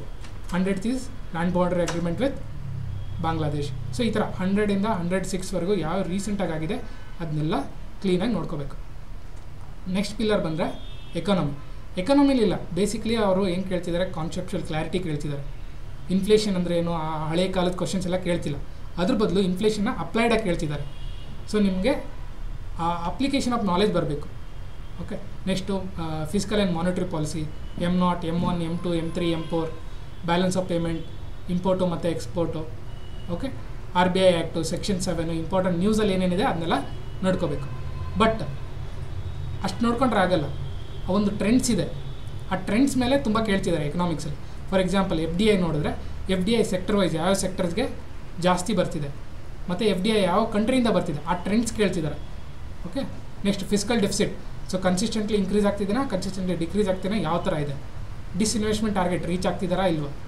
ಸಬ್ಸಿಡೀಸ್ ಆರ್ಡರ್ ಏನು, ನಮಗೆ ಗೊತ್ತು 3F, ಫ್ಯೂಲು, ಫರ್ಟಿಲೈಸರ್ಸು ಮತ್ತು ಅಗ್ರಿಕಲ್ಚರ್ ಕಮಾಡಿಟಿ ಇದು ಕೊಡ್ತಾರೆ, ಸಬ್ಸಿಡೀಸ್ ಕೊಡ್ತಾರೆ, ಅದರ ಆರ್ಡರ್ ಏನು. Forex reserves, country wise ranking ಏನು. ಸೊ ಈ ಥರ ಟ್ರೆಂಡ್ಸ್ ಬೇಸ್ಡ್ ಕ್ವಶನ್ ಬರ್ತಿದೆ, ಅದ್ರ ಮೇಲೆ ಫೋಕಸ್ ಮಾಡಿ. ನೆಕ್ಸ್ಟು ಸೈನ್ಸಲ್ಲಿ ಯೂಶ್ವಲಿ ಏನು ಕೇಳ್ತಿದ್ದಾರೆ ಅಂದರೆ ಕರೆಂಟ್ ಅಫೇರ್ಸು ಮತ್ತು ಅದ್ರ ರಿಲೇಟೆಡ್ ಟಾಪಿಕ್ಸ್ ಕೇಳ್ತಿದ್ದಾರೆ. ಫಾರ್ ಎಕ್ಸಾಂಪಲ್ ಒಂದು ನ್ಯಾನೋ ಮೆಟೀರಿಯಲ್ಸ್ ಮೇಲೆ ಕೇಳಿದ್ರು, ಹೌದಾ. ಮತ್ತು ಏನಂದರೆ ಒಂದಿಷ್ಟು ಟಾಪಿಕ್ಸ್ ಇದೆ, ಈ ಪಾಲಿಮರ್ಸು, ಒಂದಿಷ್ಟು ಆರ್ಗನ್ಸು, ಹಾರ್ಮೋನ್ಸು, ನಮಗೆಲ್ಲ ಇವು ಬೇಸಿಕ್ಸ್ NCERTಯಲ್ಲಿ ಸಿಗುತ್ತೆ, ಇಲ್ಲ ಬೇಸಿಕ್ ಸ್ಟೇಟ್ ಸ್ಟ್ಯಾಂಡರ್ಡಲ್ಲಿ ಸಿಗುತ್ತೆ ನಮಗೆ 5th to 10th ವರೆಗೂ. ಫಾರ್ ಎಕ್ಸಾಂಪಲ್ ಈಗ ಕೆಲವೊಂದಿಷ್ಟು ಏರಿಯಾ ನೋಡ್ಕೊಳ್ಳಿ, ಇದರಿಂದ ಕೇಳ್ತಾರೆ ಅಲಾಯು, ಪಾಲಿಮರ್ಸು, ವಿಟಮಿನ್ನು, ಅದರ ಡಿಫಿಷಿಯನ್ಸಿ ರಿಲೇಟೆಡ್ ಡಿಸೀಸಸ್ ಏನು, next opticals, radioactivity, light, nuclear technology, quantum technology. So ಇವೆಲ್ಲ ಕರೆಂಟ್ ಅಫೇರ್ಸ್ ಜೊತೆ ಲಿಂಕ್ ಮಾಡಿ ಕೇಳ್ತಿದ್ದಾರೆ. ಅಟ್ ದ ಸೇಮ್ ಟೈಮ್ ಕೆಲವೊಂದಿಷ್ಟು ಫಂಡಮೆಂಟಲ್ಸ್ ಇದೆ, ಅಲ್ಲಿಂದ ಕೇಳ್ತಿದ್ದಾರೆ. ಆ್ಯಂಡ್ ರೀಸೆಂಟ್ಲಿ ಪೇಪರ್ 2 ಅಲ್ಲಿ ನೀವು ನೋಡಿರ್ಬೋದು ಅರೌಂಡ್ 35 ಕ್ವಶನ್ ಕೇಳಿದ್ದಾರೆ. ಸೊ ಇನ್ ಕೇಸ್ ನೀವೆಲ್ಲನೂ ಕವರ್ ಮಾಡೋಕ್ಕಾಗಲಿಲ್ಲ ಅಂದರೂ ಈ ಸ್ಟ್ಯಾಟಿಕ್ಕು ಮತ್ತು ಕರೆಂಟ್ ಅಫೇರ್ಸಿಂದ ಬೇಸಿಕ್ಸ್, ಈ ರಿಲೇಟೆಡ್ ಪಿಲ್ಲರ್ಸ್ ಇದೆಯಲ್ಲ, ಇಲ್ಲಿಂದ ಹತ್ರ ಕವರ್ ಮಾಡಲೇಬೋದು. ನೆಕ್ಸ್ಟ್ ಸ್ಪೇಸ್ ಮಿಷನ್ಸ್ ಕೇಳ್ತಿದ್ದಾರೆ. ನಾಸಾದವರು ರೀಸೆಂಟಾಗಿ 1-2 ಇಯರ್ಸಲ್ಲಿ, ಇಸ್ರೋದ್ದು ರೀಸೆಂಟಾಗಿ ಏನೇನು ಸಕ್ಸಸ್ ಇದೆ, ಸೊ ಇದೆಲ್ಲ ಕೇಳ್ತಿದ್ದಾರೆ. ಸೊ ಬೇಸಿಕ್ ಒಂದು ಅಂಡರ್ಸ್ಟ್ಯಾಂಡಿಂಗ್ ಇದ್ದರೆ you can solve those questions. Next ಎನ್ವೈರ್ಮೆಂಟಿಂದ, ಸೊ ಯೂಶ್ವಲಿ ಕ್ರಿಟಿಕಲ್ ಎಂಡ್ ಅದೇ ಈ ಪಾಲಿಸೀಸ್, ಯಾವುದೋ ಪಾಲಿಸೀಸ್ ಬಂದಿದೆ, ಇನಿಷಿಯೇಟಿವ್ಸ್ ಏನೇನಿದೆ ನ್ಯೂಸಲ್ಲಿ, ಸ್ಪೀಸೀಸ್ ಏನೇನಿದೆ ನ್ಯೂಸಲ್ಲಿ, ಕ್ರಿಟಿಕಲಿ ಎಂಡೇಂಜರ್ಡ್ ಸ್ಪೀಸೀಸ್ ಯಾವುದು, important legislation, for example EPA act ಇರ್ಬೋದು, ವೈಲ್ಡ್ ಲೈಫ್ ಆ್ಯಕ್ಟ್ ಇರ್ಬೋದು, ಅದರಲ್ಲಿ ಕರೆಸ್ಪಾಂಡಿಂಗ್ ಸ್ಟ್ಯಾಟ್ಯೂಟರಿ ಬಾಡೀಸ್ ಯಾವುದೋ ಕ್ರಿಯೇಟ್ ಆಗಿದೆ, ಅದ್ರ ಮ್ಯಾಂಡೇಟ್ ಏನು, NTCA ಮ್ಯಾಂಡೇಟ್ ಏನು, ರೀಸೆಂಟಾಗಿ NTCA ಒಂದು ರಿಪೋರ್ಟ್ ಬಂದಿತ್ತು. ಸೊ ಈ ಥರ ಕ್ವಶನ್ಸ್ ಕೇಳ್ತಿದ್ದಾರೆ. ನೆಕ್ಸ್ಟ್ ಕರ್ನಾಟಕದ ಬಗ್ಗೆ ನಿಮ್ಗೆ ಗೊತ್ತೇ ಇದೆ, ಸ್ಕೀಮ್ಸು ಮತ್ತು ಬಜೆಟಿಂದ ಡೈರೆಕ್ಟಾಗಿ ಕ್ವಶನ್ ಕೇಳ್ತಿದ್ದಾರೆ. ಓಕೆ, ಡೈರೆಕ್ಟ್ ಕ್ವಶನ್ ಕೇಳ್ತಿದ್ದಾರೆ. ಸೊ ಬೇಸಿಕ್ಸಾಗಿ ಏನು ಮಾಡೋಕ್ಕೆ, ನೀವು ಎಕನಾಮಿಕ್ಸ್ ಮತ್ತು ಬಜೆಟನ್ನು ಯಾವುದಾದ್ರೂ ಕೋಚಿಂಗ್ ಇನ್ಸ್ಟಿಟ್ಯೂಟಿಂದ ಕಂಡೆನ್ಸ್ ಮಾಡಿರ್ತಾರೆ, ಒಂದು ಹಾರ್ಡ್ಲಿ ಒಂದು 80 ಪೇಜಸ್ಸು, ಎರಡೂ ಸೇರಿ ಓದ್ಬಿಟ್ರೆ you can solve those question, because directly ಕೇಳ್ತಿದ್ದಾರೆ. ನೆಕ್ಸ್ಟ್ ಪಾಲಿಸೀಸ್ ಕೇಳ್ತಿದ್ದಾರೆ. ಕರ್ನಾಟಕ ಗೌರ್ಮೆಂಟ್ ರೀಸೆಂಟಾಗಿ ಮಾಡಿರೋ ಪಾಲಿಸೀಸ್, ಲಾಸ್ಟ್ ಒಂದು 2-3 ಇಯರ್ಸ್ ಪಾಲಿಸೀಸ್ ನೋಡ್ಕೊಳ್ಳಿ. ರೀಸೆಂಟಾಗಿ ಸ್ಟಾರ್ಟಪ್ ಪಾಲಿಸಿಯಿಂದ ಕೇಳಿದರು. ಸೊ ಈ ಥರ ಕ್ವಶನ್ಸು ಪಾಲಿಸಿಯಿಂದನೂ ಬರ್ತಿದೆ. ಸೊ ಕರ್ನಾಟಕ ರೀಸೆಂಟ್ ಪಾಲಿಸೀಸ್ ಯಾವುದಾದಿದೆ ಲಾಸ್ಟ್ 2-3 ಇಯರ್ಸನ್ನು ಅವನ್ನ ನೀವು ಕವರ್ ಮಾಡ್ಕೋಬೋದು. ಸೊ ಇಷ್ಟೆಲ್ಲ ನಾನೇನು ಹೇಳಿದೆ ನಿಮಗೆ, ಬೇರೆ ಬೇರೆ ಸಬ್ಜೆಕ್ಟಿಂದ ಯಾವುದೋ ಥೀಮ್ಸು, ಇಂಪಾರ್ಟೆಂಟ್ ಥೀಮ್ಸು ಯಾವುದು ಹೈಲೈಟ್ ಆಗಿದೆ KPSC ರೀಸೆಂಟ್ ಎಕ್ಸಾಮಲ್ಲಿ, ಅದೇ ಥರ ಮೋಸ್ಟ್ಲಿ ಕಂಟಿನ್ಯೂ ಆಗುತ್ತೆ. ಬಟ್ ಎಲ್ಲದಕ್ಕೂ ಪ್ರಿಪೇರ್ ಆಗಿರಬೇಕು ನಾವು. Okay, that should be your areas to focus up. So ಈಗ ನೆಕ್ಸ್ಟ್ ಸ್ಟ್ರಾಟಜಿ ನೋಡಿದ್ರೆ, ನೆಕ್ಸ್ಟ್ 85 ಡೇಸ್ಗೆ ಏನು ಮಾಡಬೇಕಪ್ಪ ಅಂತಂದರೆ ಏನಿಲ್ಲ, ನಾವು ಏನು ಇಷ್ಟೊತ್ತು ಏನು ಕಲಿತ್ವಲ್ಲ ಅದ್ರ ಮೇಲೆ ವರ್ಕ್ ಮಾಡೋದು ಕಲಿಬೇಕು. ಫಾರ್ ಎಕ್ಸಾಂಪಲ್ ನಮಗೊಂದು ಅಂಡರ್ಸ್ಟ್ಯಾಂಡಿಂಗ್ ಅಂತೂ ಸಿಕ್ತು. ಸ್ಟಾರ್ಟಿಂಗಿಂದ ಎಷ್ಟು ಕೇಳಿದ್ದಾರೆ, ಅರೌಂಡ್ 80 ಕ್ವಶನ್ಸ್ ಕೇಳಿದ್ದಾರೆ. 80 ಕ್ವಶನ್ಸಲ್ಲಿ ನಾವು ಒಂದು 50 ಕ್ವಶನ್ ಸಾಲ್ವ್ ಮಾಡಿದ್ರು, ವಿ ಆರ್ ಆಲ್ಮೋಸ್ಟ್ 100. ರಿಮೈನಿಂಗ್ 120ಲಿ ಒಂದು 30 ಕ್ವಶನ್ ಸಾಲ್ವ್ ಮಾಡಿಬಿಟ್ರೆ will get around 80 question. 80 question solve ಮಾಡಿದ್ರೆ ಎಷ್ಟು, 160 ಮಾರ್ಕ್ಸ್. ಅದರಲ್ಲಿ ಒಂದು 10 ರಾಂಗ್ ಆದ್ರೂ will get around 145+, which is safe score. So ಅದಕ್ಕೆ ನೆಕ್ಸ್ಟ್ ಸ್ಟ್ರಾಟಜಿ ಏನಿರಬೇಕು ನಮ್ಮದು, ನನ್ನ ಪ್ರಕಾರ ನನ್ನ ಕೇಳಿದ್ರೆ ನೀವು ಸ್ಟಾಟಿಕ್ ಪೋರ್ಷನ್ನೇ ನಿಮ್ಮದು ಕಿಂಗು. ಬಿಕಾಸ್ ಸ್ಟಾಟಿಕ್ ಪೋರ್ಷನ್ ನಾವು ಕವರ್ ಮಾಡೋದು. ಇನ್ನೊಂದು ಬೇಕಾದ್ರೆ ಎವಿಡೆನ್ಸ್ ನೋಡ್ಕೊಳ್ಳಿ. ರೀಸೆಂಟಾಗಿ ಟೆಸ್ಟ್ ಆಯ್ತಲ್ಲ, ಅದರಲ್ಲಿ ಯಾರ್ಯಾರು 150 ಮೇಲೆ ಸ್ಕೋರ್ ಮಾಡಿದಾರಲ್ಲ ಅವರೆಲ್ಲ ವೆಟ್ರನ್ಸ್. ಲಾಸ್ಟ್ ಫ್ಯೂ ಇಯರ್ಸಿಂದ ಸ್ಟಾಟಿಕ್ ಮೇಲೆ ಜಾಸ್ತಿ ಫೋಕಸ್ ಮಾಡಿದ್ದಾರೆ ಅವರು. ಸೊ ಅವರೇ ಜಾಸ್ತಿ ಮಾರ್ಕ್ಸ್ ತೆಗೆದಿದ್ದಾರೆ. This is the clarity. ಏನು ಇದೇ ಎವಿಡೆನ್ಸ್ ನಮಗೆ ಸ್ಟಾಟಿಕ್ ಪೋರ್ಷನ್ ಮೇಲೆ ಫೋಕಸ್ ಮಾಡೋದು. ನೆಕ್ಸ್ಟು ಇದನ್ನು ನಾವು ಕಂಟ್ರೋಲ್ ಮಾಡ್ಕೋಬೋದು. ಈ ಕರೆಂಟ್ ಅಫೇರ್ಸು ಅಥವಾ ಬೇರೆ ಬೇರೆ ಹಿಂದಿಂದ ಒಂದೊಂದು ಅದ್ರ ಹಿಂದಿಂದ ಹೋದರೆ ನಮಗೆ ಕವರ್ ಮಾಡೋಕ್ಕಾಗಲ್ಲ. ಸೊ ಅದಕ್ಕೆ if you adapt this policy, that is control the controllable. ನನ್ನ ಹತ್ರ ಇರೋದೇನೋ ಸ್ಟಾಟಿಕ್ ಪೋರ್ಷನ್, ಅದನ್ನು ಬಿಟ್ಟು ನಾನು ಹೊರಗಡೆ ಹೋಗಲ್ಲ. ಸೊ ಆ ಮೆಂಟಾಲಿಟಿ ಇಟ್ಕೊಂಡು ಹೋದರೆ you can achieve around 150 score. Next low hanging fruits ಇಲ್ಲಿಂದನೇ ಬರುತ್ತೆ. ನೀವು ನೋಡಿದ್ವಲ್ಲ, ನೀವು ಸಾಲ್ವ್ ಮಾಡಿ ಬೇಕಾದ್ರೆ ಇನ್ನೊಂದು ಸರಿ ಸ್ಟಾಟಿಕ್ ಪೋರ್ಷನಿಂದನೇ low hanging fruit easily solve ಮಾಡ್ಕೋಬೋದು. This is our learning. But ಇನ್ನೊಂದೇನು ತಪ್ಪು ಮಾಡ್ತೀವಿ ಅಂದರೆ, ನನಗೆ ಎಕನಾಮಿಕ್ಸ್ ಬರೋಲ್ಲ, ನನಗೆ ಜಿಯೋಗ್ರಫಿ ಅರ್ಥ ಆಗೋಲ್ಲ. ಕೆಲವೊಬ್ರಿಗೆ ಒಂದೊಂದು ವೀಕ್ನೆಸ್ ಇರುತ್ತೆ. ನಾವೇನು ಮಾಡ್ತೀವಿ, ಬೇರೆ ಕಡೆ ಎಲ್ಲ ಟ್ರೈ ಮಾಡ್ತೀವಿ, ಬೇರೆ ಸಬ್ಜೆಕ್ಟಲ್ಲಿ ಸ್ಕೋರ್ ಮಾಡೋಣ, ಈ ಸಬ್ಜೆಕ್ಟ್ ಬಿಟ್ಬಿಡೋಣ. ಹಂಗೆ ಮಾಡಿದ್ರೆ you going to not score more then 100 marks. For example ಒಂದು ಜಸ್ಟ್ ಎಕ್ಸಾಂಪಲ್ ಕೊಡ್ತೀನಿ. ಲೆಟ್ಸೆ ಇದು ವಾಲ್ಕಾನಲ್ಲಿ ನೀವು ಹೋಗ್ತಿದ್ದೀರಾ ಅಂತ ಇಟ್ಕೊಳ್ಳಿ. ಓಕೆ, ಈ ಸೂಟ್ ಹಾಕ್ಕೊಂಡ್ರೆ ನಿಮ್ಗೇನೂ ಆಗೋಲ್ಲ. ಬಟ್ ಆ ಒಂದು ಅಂಡರ್ಸ್ಟ್ಯಾಂಡಿಂಗ್ ಇಟ್ಕೊಳ್ಳಿ, ಇಲ್ಲಿ ಒಂದು ಅಜಂಪ್ಷನ್ ಇಟ್ಕೊಳ್ಳಿ. ಆ ಸೂಟಲ್ಲಿರೋ ಪ್ರತಿಯೊಂದು ಪಾರ್ಟು, ಕೈಗೆ ಹಾಕೊಂಡಿರೋದು, ಕಾಲಿಗೆ ಹಾಕೊಂಡಿರೋದು, ತಲೆಗೆ ಹಾಕೊಂಡಿರೋದು ಒಂಥರ ಡಿಫ್ರೆಂಟ್ ಸಬ್ಜೆಕ್ಟ್ ಅಂತ ಇಟ್ಕೊಳ್ಳಿ. ಫಾರ್ ಎಕ್ಸಾಂಪಲ್ ತಲೆಗೆ ಹಾಕೊಂಡಿರೋದು ಪೊಲಿಟಿ, ಕಾಲಿಗೆ ಹಾಕ್ಕೊಂಡಿರೋದು ಎಕನಾಮಿಕ್ಸು, ಹೊಟ್ಟೆಗೆ ಹಾಕ್ಕೊಂಡಿರೋದು ಜಿಯೋಗ್ರಫಿ. ಸೊ ಅವತ್ತಿನ ದಿನ in case examiner decided to ask most of the question from geography, and ನೀವೇನು ಅಂದ್ಕೊಂಡಿರ್ತೀರ ಜಿಯೋಗ್ರಫಿಯಿಂದ ಬಿಟ್ಟು ಬರೋಣ ಅಂತ ಅಂದ್ಕೊಂಡಿರ್ತೀರ. ಸೊ ಜಿಯೋಗ್ರಫಿ ನಿಮ್ಮ ಸೂಟು ವೀಕ್ ಇರುತ್ತೆ, ಅಲ್ಲಿಂದ ಮಾಗ್ಮಾ ಎಂಟ್ರ್ ಆಗಿ ನಿಮ್ಮನ್ನ ಫಿನಿಷ್ ಮಾಡುತ್ತೆ. ಸೊ ಆಬ್ವಿಯಸ್ಲಿ ಆ ಮಿಸ್ಟೇಕ್ ಮಾಡೋಕ್ಕೋಗ್ಬೇಡಿ, ಯಾವುದನ್ನು ನೆಗ್ಲೆಕ್ಟ್ ಮಾಡೋಕ್ಕೋಗ್ಬೇಡಿ. ಸ್ಟಾಟಿಕಲಿ ಪ್ರತಿಯೊಂದು ಪಾರ್ಟನ್ನು ಫೋಕಸ್ ಮಾಡಿ, ಬೇರೆ ಮಿನಿಮಮ್ ಎಷ್ಟು ಬೇಕು ಅಷ್ಟಂತೂ ಮಾಡಿ, ಯಾವ ಸಬ್ಜೆಕ್ಟನ್ನು ನೆಗ್ಲೆಕ್ಟ್ ಮಾಡೋಕ್ಕೋಗ್ಬೇಡಿ. ನಾನು ನೋಡಿದ್ದೀನಿ ಮೋಸ್ಟ್ ಆಫ್ ದ ಪೀಪಲ್ ಏನು ಅನ್ಕೊತಾರೆ, ಎಕನಾಮಿಕ್ಸಿಂದ 12 ಕ್ವಶನ್ ಬಂದಿದೆ, ಸೊ ಎಕನಾಮಿಕ್ಸ್ ಬಿಟ್ಬಿಡ್ತೀನಿ. ಬಿಕಾಸ್ ಎಕನಾಮಿಕ್ಸ್ ತುಂಬ ಪ್ರಾಬ್ಲಮ್ ಕೆಲವೊಬ್ರಿಗೆ ಓದೋಕ್ಕೆ, ಬಿಕಾಸ್ ಅಲ್ಲಿ ಒಂಥರ ಅಪ್ಲಿಕೇಶನ್ ಇರುತ್ತೆ ನಾಲೆಜ್. ಸೊ ಆ ತಪ್ಪು ಮಾಡೋಕ್ಕೋಗ್ಬೇಡಿ. ವಾಟ್ ಇಫ್ ಆ ದಿನ ಎಕನಾಮಿಕ್ಸಿಂದನೇ ಒಂದು 30-35 ಕ್ವಶನ್ ಬಂದುಬಿಟ್ರೆ, ಈಗ ರೀಸೆಂಟಾಗಿ ಕೇಳಿದಾರಲ್ಲ ಜಿಯೋಗ್ರಫಿಯಿಂದ 35 ಕ್ವಶನ್, ಆ ತಪ್ಪು ಮಾಡೋಕ್ಕೋಗ್ಬೇಡಿ. ಸೊ ಅವತ್ತು ನೀವು ಔಟ್ ಆಗಿಬಿಡ್ತೀರ ಆಬ್ವಿಯಸ್ಲಿ. ಸೊ ಆ ತಪ್ಪು ಮಾಡೋಕ್ಕೋಗ್ಬೇಡಿ. ಸೊ ಮೋಸ್ಟ್ ಇಂಪಾರ್ಟೆಂಟ್ ಲರ್ನಿಂಗ್ ಏನೋ ಸ್ಟಾಟಿಕ್ ಪೋರ್ಷನ್ ಮೇಲೆ ನೀವು ಫೋಕಸ್ ಮಾಡಲೇಬೇಕು. Second, less luggage more comfort. ಸಿಕ್ಕಾಪಟ್ಟೆ ನೋಟ್ಸ್ ಇಟ್ಕೊಳಕ್ಕೋಗ್ಬೇಡಿ. ಎಲ್ಲ ಒಂದು ಪೊಲಿಟಿಗೆ ಒಂದೇ ಒಂದು ಲಕ್ಷ್ಮೀಕಾಂತ್, ಮಾಡರ್ನ್ ಹಿಸ್ಟ್ರಿಗೆ ಸ್ಪೆಕ್ಟ್ರಮ್. ಓಕೆ, ಇದೇ ಥರ ಪ್ರತಿಯೊಂದು ಸಬ್ಜೆಕ್ಟ್ ಒಂದೇ ಒಂದು ಬುಕ್, ಎಕನಾಮಿ ಒಂದು ಬುಕ್, ಅದನ್ನು ಬಿಟ್ಟು ಬೇರೆ ಓದೋಕ್ಕೋಗ್ಬೇಡಿ. ಅದನ್ನೇ ಏನು ಮಾಡಿ ರಿಪೀಟೆಡ್ ರಿವಿಷನ್ ಮಾಡ್ಕೊಳ್ಳಿ. ಆ ರಿಪೀಟೆಡ್ ರಿವಿಷನ್ ಮಾಡೋದ್ರಿಂದ ನಿಮ್ಗೆ ಏನಾಗುತ್ತೆ, ಒಂದು ಸೆನ್ಸ್ ಆಫ್ ಕಂಪ್ಲೀಷನ್ ಸಿಗುತ್ತೆ, ಮೆಂಟಲ್ ಪೀಸ್. ಇಲ್ಲಾಂದ್ರೆ ಏನಾಗುತ್ತೆ, ಒಂದು ಬುಕ್ಕಿಂದ ಇನ್ನೊಂದು ಬುಕ್ಕಿಗೆ ಇನ್ನೊಂದು ಬುಕ್ಕಿಗೆ ಕಪ್ಪೆ ಥರ ಹಾರ್ತಿರ್ತೀರ. At the end of the day cover ಮಾಡೋಕ್ಕಾಗಲ್ಲ. ಅವಾಗೇನಾಗುತ್ತೆ, ತಲೆ ಕೆಡುತ್ತೆ, ಎಕ್ಸಾಮ್ ಬಿಟ್ಟು ಓಡೋಗಂಗೆ ಅನಿಸುತ್ತೆ. ಆ ತಪ್ಪು ಮಾಡೋಕ್ಕೋಗ್ಬೇಡಿ. ಇನ್ನೊಂದು, ಹಿಂಗೆ ರಿಪೀಟೆಡ್ ರಿವಿಷನ್ ಮಾಡೋದ್ರಿಂದ ನಿಮಗೆ ಆ ಎಕ್ಸಾಮ್ ಟೈಮಲ್ಲಿ ರೀಕಾಲ್ ಮಾಡೋಕ್ಕೂ ಒಂದು ಎಬಿಲಿಟಿ ಸಿಗುತ್ತೆ. ನೀವು ನೋಡಿದ್ರಲ್ಲ ಮೋಸ್ಟ್ ಆಫ್ ದ ಕ್ವಶನ್ಸ್ ಯಾವ ಥರ ಇತ್ತು, ಕಾಮನ್ ಸೆನ್ಸಿಕಲ್ ಕ್ವಶನ್. ಅಲ್ಲಿ ನಿಮಗೆ ರೀಕಾಲ್ ಮಾಡೋ ಕೆಪಾಸಿಟಿ ಇಲ್ಲ ಅಂದರೆ ಏನಾಗುತ್ತೆ, ಪ್ರಾಬ್ಲಮ್ ಆಗುತ್ತೆ. ಆ ತಪ್ಪು ಮಾಡೋಕ್ಕೋಗ್ಬೇಡಿ. ನೆಕ್ಸ್ಟು, ನೀವು ಎಲ್ಲ ಕವರ್ ಮಾಡ್ತೀನಿ, 100ಕ್ಕೆ 100 ತೆಗಿತೀನಿ ಅನ್ನೋ ಥರ ಪೇಪರ್ ಸೆಟ್ ಮಾಡಲ್ಲ. 100ಕ್ಕೆ 100 ಯಾರಿಗೂ ತೆಗಿಯೋಕ್ಕೂ ಆಗಲ್ಲ.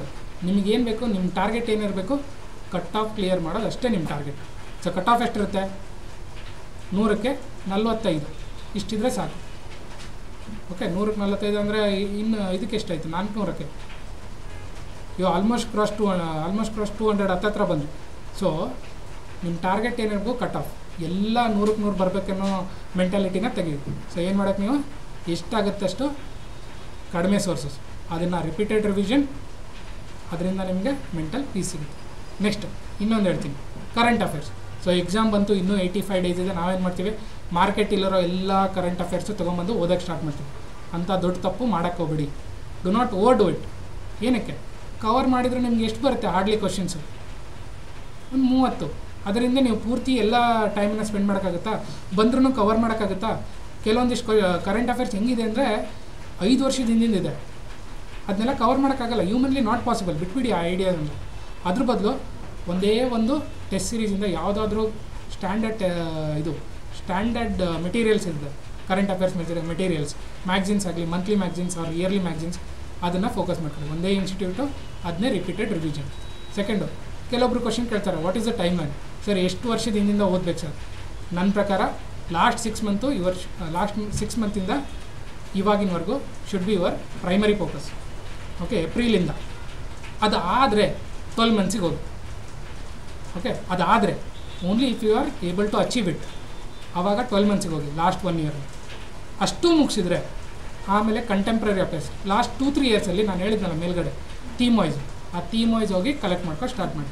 ಇಷ್ಟು ನಿಮ್ಮ ಕೈಲಿ ಮಾಡೋಕ್ಕಾಗುತ್ತೆ. ಆಯಿತಾ? ಇಷ್ಟು ಮಾಡೋಕ್ಕಾಗಲಿಲ್ಲ, ಇಲ್ಲ ಸರ್ ನಾನು ವರ್ಕ್ ಮಾಡ್ತಿದ್ದೀನಿ ಸರ್, ನನಗೆ ಟೈಮ್ ಸಿಗೋದೇ ಕಡಿಮೆ, ಸ್ಟಾಟಿಕ್ ಪೋರ್ಷನಲ್ಲಿದ್ದೀನಿ, ಏನು ಮಾಡೋಕ್ಕೆ ಸರ್? ಹಾಗಿದ್ರೆ ಏನು ಮಾಡೋಕ್ಕೋಗ್ಬೇಡಿ. ಅಡ್ಮಿಟ್, ನನ್ನ ಕಡೆ ಮಾಡೋಕ್ಕಾಗಲ್ಲ, ಅದರಲ್ಲಿ ಏನು ಶೇಮ್ ಇಲ್ಲ. ಅದ್ರ ಬದಲು ನೀವು ಸ್ಮಾರ್ಟ್ಲಿ ಏನು ಮಾಡ್ಬೋದು ಅಂದರೆ, coaching institute test series conduct ಮಾಡ್ತಾರೆ. ಟೆಸ್ಟ್ ಸೀರೀಸ್ ಮಾಡಬೇಕಾದ್ರೆ ಅವರೆಲ್ಲ ಕರೆಂಟ್ ಅಫೇರ್ಸ್ ನೋಡಿರ್ತಾರೆ. ಸೊ ಕರೆಂಟ್ ಅಫೇರ್ಸ್ ನೋಡಿದಾಗ ಯಾವುದ್ಯಾವ್ದು ಪಾಸಿಬಿಲಿಟಿ ಇರುತ್ತಲ್ಲ ಅದನ್ನೆಲ್ಲ ಕವರ್ ಮಾಡಿರ್ತಾರೆ. ಸೊ ಟೆಸ್ಟ್ ಸೀರೀಸನ್ನು ಸಾಲ್ವ್ ಮಾಡಿ, ಅಲ್ಲಿಂದ ಬರೋ ಕರೆಂಟ್ ಅಫೇರ್ಸನ್ನು ನೋಡಿಕೊಂಡು ಓದಿ, ಅಷ್ಟು ಸಾಕು. ಸೊ ಕರೆಂಟ್ ಅಫೇರ್ಸ್ ಹಿಂದೆ ಜಾಸ್ತಿ ಓಡಿ ತಪ್ಪು ಕೆಲಸ ಮಾಡೋಕ್ಕೆ ಹೋಗ್ಬೇಡಿ. ಸೊ ಆಬ್ವಿಯಸ್ಲಿ ಇಷ್ಟೆಲ್ಲ ಓದಿ ಸಾಲ್ವ್ ಮಾಡೋವಂಥ ಎಕ್ಸಾಮ್ಸ್ ಇದು ಅಲ್ವೇ ಅಲ್ಲ. ನಾನು ಮೊದಲೇ ಹೇಳಿದೆ ನಿಮಗೆ, ಏನು ಓದಿದ್ದನ್ನು ಅಪ್ಲೈ ಮಾಡೋದು ಕಲಿಬೇಕು. So learn the art of processing what you have. So ಅದಕ್ಕೇನು ಮಾಡೋಕ್ಕೆ ನೀವು ಓದಿದ್ದನ್ನು ಅಪ್ಲೈ ಮಾಡೋಕ್ಕೆ ಒಂದು ಪ್ಲ್ಯಾಟ್ಫಾರ್ಮ್ ಬೇಕು.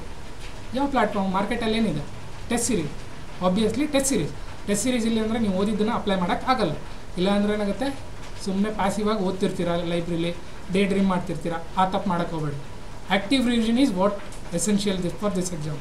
ನೋಡಿದ್ವಿ ಮೇಲ್ಗಡೆ, ಅದು ನಾನು ಮಾಡಿದ್ನಲ್ಲ ಒಂದಿಷ್ಟು pillars, cost to benefit ratio, taking risk, ಅದೆಲ್ಲ ಸಡನ್ನಾಗಿ ಬರಲ್ಲ. ಅದೆಲ್ಲ ಆರ್ಟ್. ಅದು art comes only with practice. ಒಬ್ರು ಯಾರೋ ಗ್ರೇಟ್ ಫಿಲಾಸಫರ್ ಹೇಳಿದ್ದಾರೆ, ಒಂದು ಆರ್ಟ್ ಕಲಿಬೇಕಂದ್ರೆ ಅಟ್ಲೀಸ್ಟ್ 10,000 ಟೈಮ್ಸ್ ಅದನ್ನು ರಿಪೀಟೆಡಾಗಿ ಮಾಡಿರ್ಬೇಕಂತ. ಫಾರ್ ಎಕ್ಸಾಂಪಲ್ ಈಗ ಮನೇಲಿ ರಂಗೋಲಿ ಹಾಕೋದು ನೋಡಿರ್ಬೋದು ನೀವು. ರಂಗೋಲಿ ಫಸ್ಟ್ ಡೇ ಹಾಕಿದರೆ ಬಂದುಬಿಡ್ತಾ ಎಲ್ಲ ನೋಡ್ಕೊಂಡು ಮಾಡ್ತೀನಂತ ಇಲ್ಲ. ಅದು ಬರಬೇಕಂದ್ರೆ you should obviously practices. So practice ಹೆಂಗಾಗುತ್ತೆ? ಟೆಸ್ಟ್ ಸೀರೀಸ್ ಬರೆದಾಗ. ಓಕೆ, ಸೊ ಯಾವುದಾದ್ರೂ ಒಂದು ರೆಪ್ಯೂಟೆಡ್ ಅಥವಾ ನಿಮಗೆ ಯಾವ್ದು ಕಂಫರ್ಟ್ ಇರುತ್ತೆ ಆ ಟೆಸ್ಟ್ ಸೀರೀಸನ್ನ ಜಾಯ್ನ್ ಆಗಿ. ನೆಕ್ಸ್ಟು ಅಪ್ಲಿಕೇಶನ್ ಓರಿಯೆಂಟೆಡ್ ಕ್ವಶನ್ಸನ್ನು ಸಾಲ್ವ್ ಮಾಡೋಕ್ಕೆ ಟ್ರೈ ಮಾಡಿ. ಓಕೆ, ಸ್ಟಾಟಿಕ್ಕು ಮತ್ತು ಕರೆಂಟ್ ಅಫೇರ್ಸನ್ನು ಕನೆಕ್ಟ್ ಮಾಡೋಕ್ಕೆ ಟ್ರೈ ಮಾಡಿ. ಫಾರ್ ಎಕ್ಸಾಂಪಲ್ ಈಗ ರೀಸೆಂಟಾಗಿ ಏನು ನಡೀತಿದೆ, CBI ಕನ್ಸೆಂಟ್ ತೆಗೆದ್ರಲ್ಲ Karnataka state government. So what is CBI consent? General consent ಅಂದ್ರೇನು? ಈ ಥರ ಎಲೆಕ್ಷನ್ ಇಯರಾ, ಸೊ ಎಲೆಕ್ಷನ್ ಮೇಲೆ ಒಂದು ಕ್ವಶನ್ ಬಂದೇ ಬರುತ್ತೆ. ಸೊ ಎಲೆಕ್ಷನ್ ಕಮಿಷನ್ ಬಗ್ಗೆ ಬೇಸಿಕ್ ಎಂಡ್ ಟು ಎಂಡ್ ಇದು ಇರಬೇಕು. ಓಕೆ, ಸೊ ಟೆಸ್ಟ್ ಸೀರೀಸ್ ಏನಕ್ಕೆ ಮಾಡಬೇಕು ಕೇಳಿದ್ರೆ ನನ್ನ test series first it will help you in reading. ಯಾವ ಥರ ರೀಡಿಂಗ್? Active reading. ಇಲ್ಲಾಂದರೆ ಏನಾಗುತ್ತೆ, ನಾನು ಹೇಳಿದ್ನಲ್ಲ ಲೈಬ್ರರಿಯಲ್ಲಿ ಕುಂತು ಡೇ ಡ್ರೀಮ್, ಮುಂದೆ ಬುಕ್ ಇಟ್ಕೊಂಡಿರ್ತೀರಾ ಡೇ ಡ್ರೀಮಿಗೆ ಹೋಗಿರ್ತೀರ. ಆ ತಪ್ಪು ಮಾಡೋಕ್ಕೆ ಹೋಗ್ಬೇಡಿ. ಸೆಕೆಂಡು, ಟೆಸ್ಟ್ ಸೀರೀಸ್ ಮಾಡಬೇಕಾದ್ರೆ ಎಲ್ಲೆಲ್ಲಿ ಮಿಸ್ಟೇಕ್ ಮಾಡ್ತಿದ್ದೀನಿ ಅಂತ ಗೊತ್ತಾಗುತ್ತೆ. For example, is it that ನಾನು ಓವರ್ ಥಿಂಕ್ ಮಾಡಿ ಆನ್ಸರ್ ಹತ್ರ ಬರ್ತಿದ್ದೀನ, ತಪ್ಪು ಮಾಡ್ತಿದ್ದೀನ, ಅಥವಾ ಸಿಲ್ಲಿ ಮಿಸ್ಟೇಕ್ ಕಮಿಟ್ ಮಾಡ್ತಿದ್ದೀನ. ಫಾರ್ ಎಕ್ಸಾಂಪಲ್ ಕೆಲವೊಬ್ರು ಹೇಳ್ತಾರೆ, ಸರ್ ಎಲ್ಲ ಕರೆಕ್ಟ್ ಹಾಕಿದ್ದೆ ಸರ್, OMR ತಪ್ಪು ಹಾಕಿದ್ದೆ. ಸೊ ಈ ಥರ ತಪ್ಪು ಮಾಡೋಕ್ಕೆ ಹೋಗ್ಬೇಡಿ. ಫಾರ್ ಎಕ್ಸಾಂಪಲ್ ಈಗ 52B ಬಂದಿತ್ತಂತ ಇಟ್ಕೊಳ್ಳಿ, ನಾನು 52C ಹಾಕಿದ್ದೀನಿ ಸರ್.